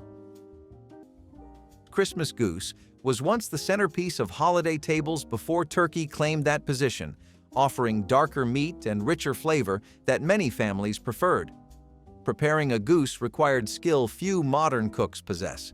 The bird's thick fat layer needed careful rendering to avoid greasiness while keeping meat moist. Cooks would prick the skin repeatedly, roast the goose on a rack to let fat drip away, and collect precious drippings for other uses throughout the year. The rendered goose fat was culinary gold, perfect for roasting potatoes or frying vegetables. Stuffings ranged from simple bread and onion to elaborate mixtures featuring apples, chestnuts, or prunes. The bird emerged from the oven with crispy mahogany skin and meat that tasted of the season itself. Families served goose with roasted root vegetables, red cabbage, and gravy made from drippings. The tradition connected American tables to European ancestors who had celebrated with goose for centuries. Pot liquor and cornbread dumplings turned the cooking liquid from greens into Christmas soup that wasted nothing and nourished everyone. After collards or turnip greens simmered with pork for hours, the resulting pot liquor was rich with vitamins, minerals, and smoky pork flavor. Rather than discarding this precious liquid, cooks dropped cornmeal dumplings into the simmering broth, where they puffed and absorbed the flavorful liquor. The dumplings were served in bowls with pot liquor ladled over, creating a complete meal from what might otherwise have been thrown away. Families understood that the liquid held as much nutrition as the greens themselves, making pot liquor too valuable to waste. Children slurped the broth and ate dumplings while adults appreciated the economy of the dish.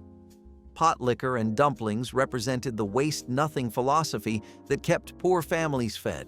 Every drop of cooking liquid honored and used. Applesauce and cottage cheese bowls were one of those sweet, simple meals that came together in minutes, filling the gap between breakfast, lunch, or even dessert when there was not much to spare in the pantry.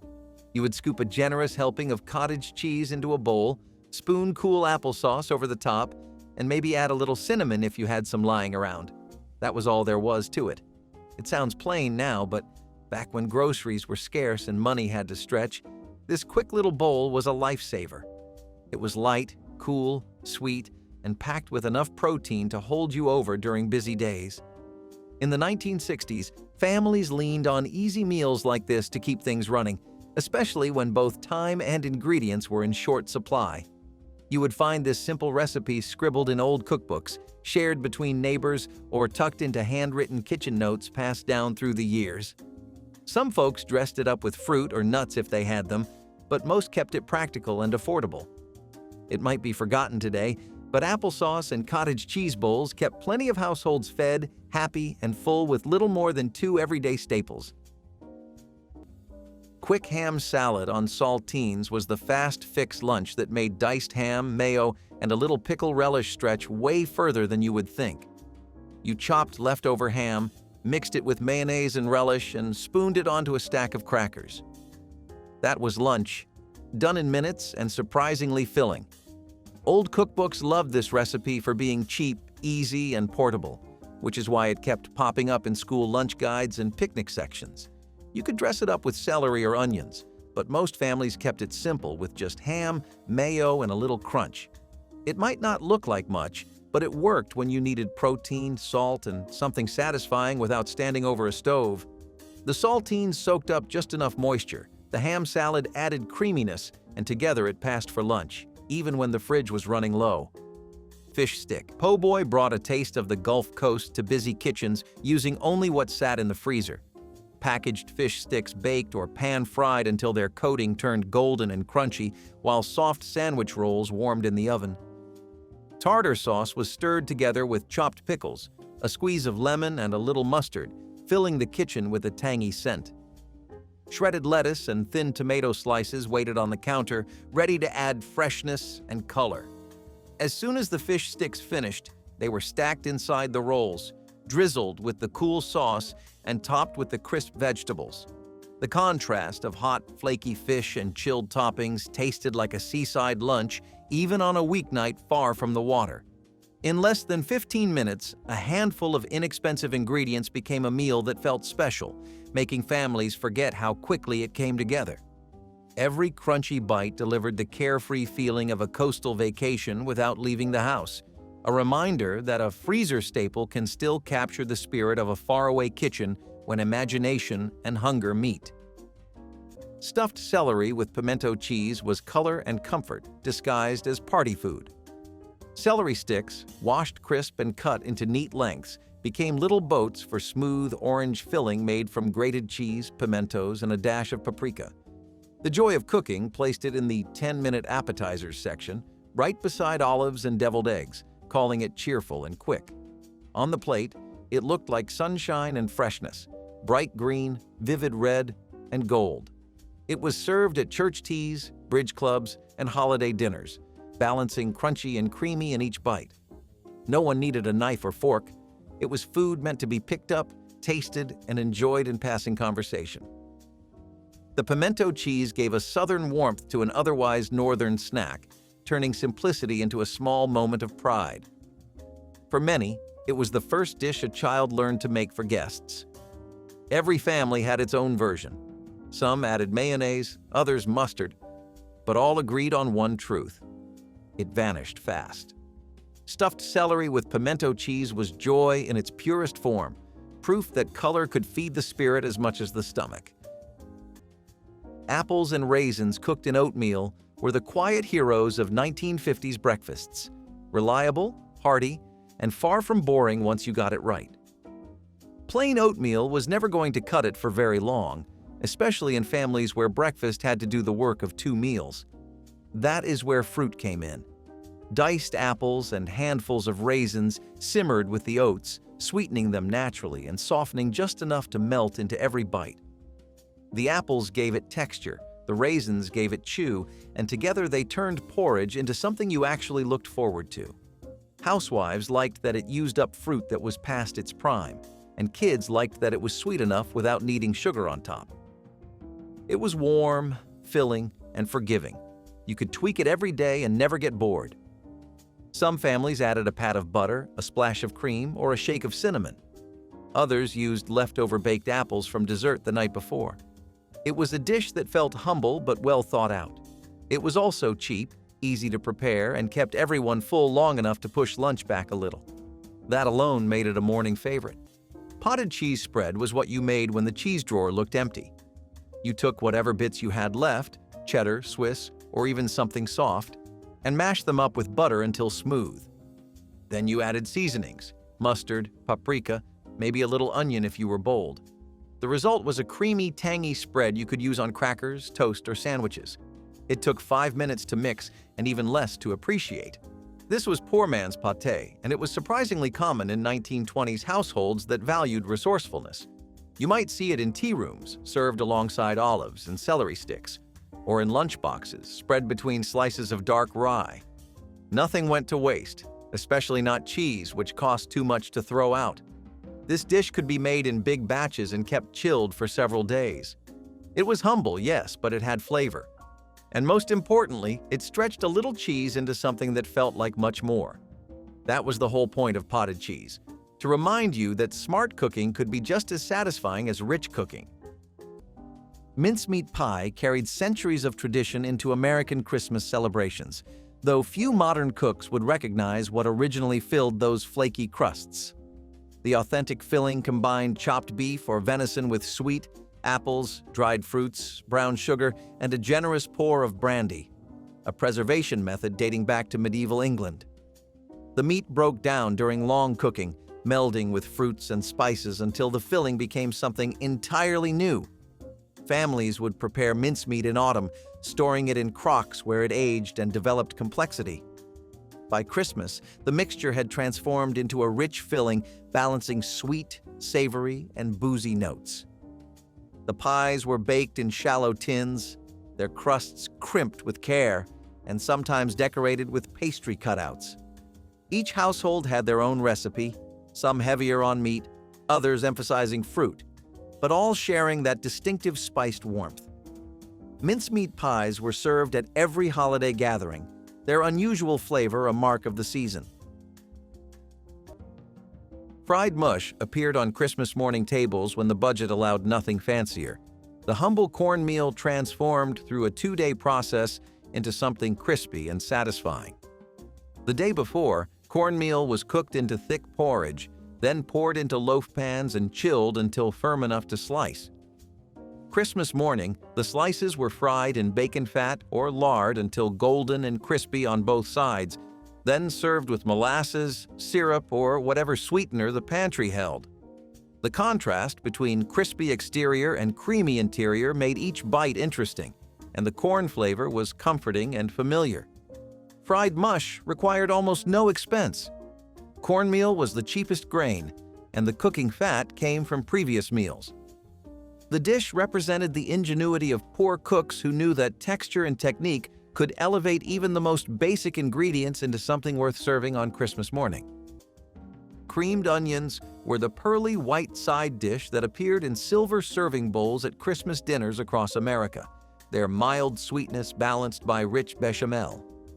Small pearl onions were peeled by hand, a tedious job that left cooks weeping but yielded incomparable results. The onions were simmered until just tender, then folded into a sauce of butter, flour, cream, and sometimes a touch of nutmeg that coated each pearl in velvety richness. The finished dish looked almost like a dessert, the pale onions glistening in their creamy bath. Families passed the bowl around the table, spooning modest portions alongside roast beef or turkey. The flavor was subtle, the onions sweet and soft against the rich sauce. Making creamed onions from scratch required patience and skill, the sauce needing constant attention to prevent lumps. By the 1980s, frozen pearl onions and canned cream soups had replaced the handmade version, and eventually the dish vanished entirely from most Christmas tables. Sardine and onion sandwiches were one of those quick, no-frills meals that filled hungry workers up fast and showed up in plenty of lunch pails across America. You opened a tin of sardines, laid them on rye bread, added some raw onion slices, and that was it. Simple, salty, and ready in under 10 minutes. It might sound harsh now, but back when protein was hard to come by and groceries were scarce, this was a go-to meal. The sardines gave you the protein, the onions added bite, and the rye bread kept you full. You would find this sandwich scribbled into old cookbooks, passed around among factory workers, or tucked into lunch boxes for folks heading out the door. It was never fancy, but it worked.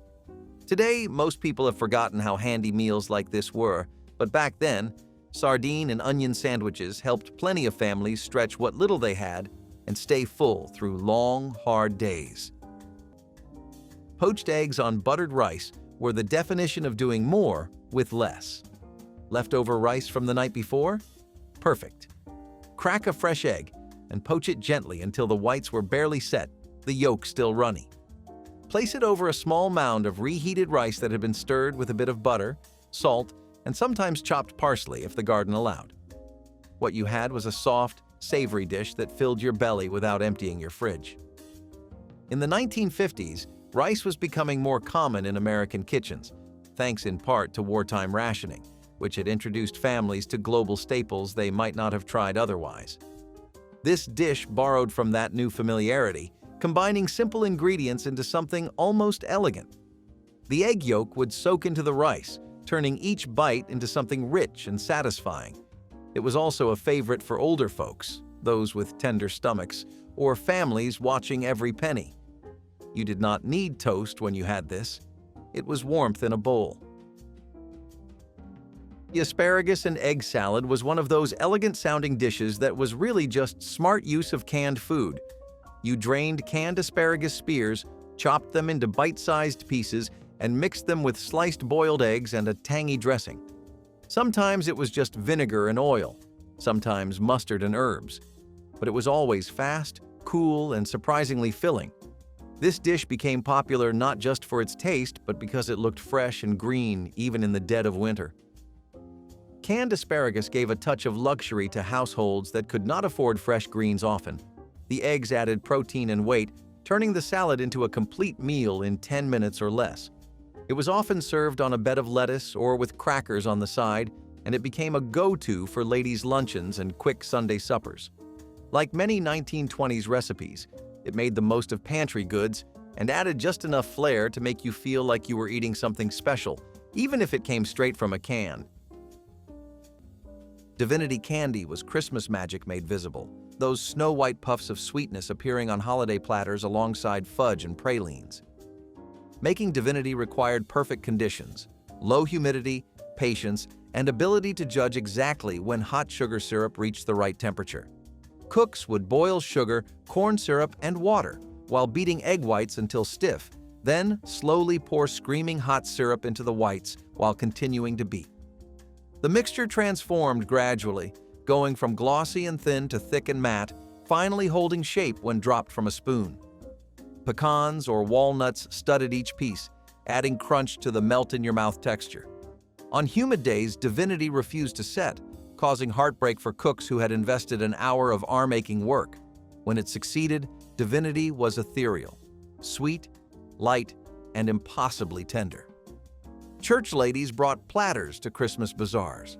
Grandmothers made batches for grandchildren who watched in wonder as the candy came together through patience. Pickled pig's feet sat in jars on Christmas tables as appetizers and accompaniments, the preserved feet providing protein and gelatin that had been prepared weeks earlier. The feet were cleaned, boiled until tender, then packed into jars with vinegar, spices, and onions that preserved and flavored them simultaneously. The pickling liquid turned slightly gelatinous from collagen released during cooking, and the meat became tangy and tender. Families served pickled pig's feet cold, the meat pulled from bones and eaten with fingers or forks. The dish was economical. Feet cost almost nothing at the butcher, and the preservation meant it could be prepared well ahead of the holiday rush. Children either loved or avoided the strange texture, while adults appreciated both the flavor and the tradition. Pickled pig's feet represented the practical wisdom of preparing ahead, using preservation to transform cheap cuts into Christmas delicacies.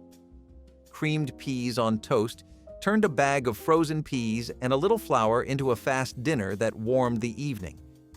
Butter melted in a skillet while a spoonful of flour was whisked in to make a smooth roux. Then milk streamed in to form a creamy sauce. The peas went straight from freezer to pan, bright green against the pale gravy as they softened and released their sweetness. Thick slices of bread toasted in the same pan or under a quick broiler became the foundation, soaking up the sauce while staying crisp at the edges. A sprinkle of black pepper and a pinch of nutmeg gave the dish surprising depth, proof that simple pantry ingredients could still feel indulgent. Families loved how it filled plates in less than 10 minutes and cost almost nothing, making it a dependable weeknight standby. Children liked the mild flavor and the fun of cutting through the soft bread with a fork, while adults found comfort in its quiet, creamy richness. One bite carried the memory of suppers built on thrift and ingenuity, a reminder that speed and satisfaction can share the same plate when time and money are scarce, but hunger is real. Banana coffee milkshake was the breakfast of speed and optimism, born in the pages of the 1950s when mornings had to move fast. Sliced banana, chilled milk, instant coffee, and a spoonful of sugar met in the blender for less than a minute, turning into something smooth, rich, and surprisingly elegant. The Joy of Cooking called it an energy drink. Though no one used the term then, it was simply the fuel for a modern life. Housewives drank it between errands, students sipped it before school. The banana softened the coffee's bitterness, giving it a mellow sweetness that felt indulgent but practical. It was the flavor of a time when progress meant convenience and health came bottled in glass. Served cold in tall cups with a straw, it captured the joy of new technology. Blenders, freezers, fridges, machines that promised to make living lighter. The banana coffee milkshake was more than breakfast. It was the taste of change. It proved that even the busiest mornings could start with something comforting, cool, and quick. Molasses crisped apples brought warmth and sweetness to any meal, even when dessert was not on the menu. Thinly sliced apples were tossed in a skillet with a pat of butter, then drizzled with dark molasses and cooked just long enough to soften and brown the edges. The sugar caramelized quickly, coating the fruit in a deep, sticky glaze that smelled like a fall kitchen even in spring. It was a fast way to turn bruised or boring apples into something comforting. Kids loved it because it was sweet. Adults loved it because it felt indulgent without wasting anything. You could eat them alone, serve them over toast, or spoon them next to porridge. If you had access to cream or cottage cheese, even better. Molasses was far cheaper than refined sugar and often used as a substitute in rural homes. And because it had iron and minerals, it was even thought to be strengthening, which gave parents a reason to serve this more often than not. It was simple, rich, and very 1920s. Homemade, humble, and ready in under 10 minutes. Eggnog pie was the Christmas dessert that captured the season's signature drink in a slice, a creamy custard flavored with nutmeg, vanilla, and often a splash of bourbon or rum. The filling was essentially eggnog thickened with eggs and baked until just set, wobbling slightly when the pie emerged from the oven. The crust was typically simple pastry, though some cooks used graham cracker or ginger snap crusts for added spice. Fresh nutmeg grated over the top added both flavor and visual appeal. Families served eggnog pie chilled, often with whipped cream that melted slowly into the silky filling. The dessert was practical. It could be made days ahead and stored in the refrigerator, freeing oven space for Christmas Day cooking. For those who loved eggnog but wanted something to eat rather than drink, this pie delivered the same comforting flavors in a new form that satisfied holiday cravings. Rice pudding appeared on Christmas dessert tables when eggs and milk were available, but expensive ingredients like chocolate and nuts were not. The creamy custard studded with raisins, satisfying sweet cravings simply. Leftover rice was baked with milk, eggs, sugar, and vanilla until it set into a creamy pudding that could be served warm or cold. Raisins added sweetness and texture, plumping in the custard as it baked until they burst with concentrated flavor. Some families added cinnamon or nutmeg, others kept the flavor pure and simple. The pudding was economical, using rice that might otherwise have been discarded and eggs from backyard chickens that cost nothing but feed. Children loved its gentle sweetness, and adults appreciated how it stretched limited ingredients into a dessert that looked and tasted intentional rather than improvised. Rice pudding represented thrift dressed as tradition, the transformation of leftovers into something worth serving on Christmas Day. Fried bologna and mustard sandwich was a 10-minute fix that never pretended to be fancy, but always hit the spot. You tossed a slice of bologna into a hot pan, let it sizzle until the edges curled, slapped it onto soft bread, and added mustard. That was it. Simple, quick, and surprisingly satisfying. Back in Grandma's day, this showed up when money was tight, groceries were low, or you just needed something fast before heading back to work or school. It was salty, smoky, and the bologna crisped up just enough to feel like real cooking.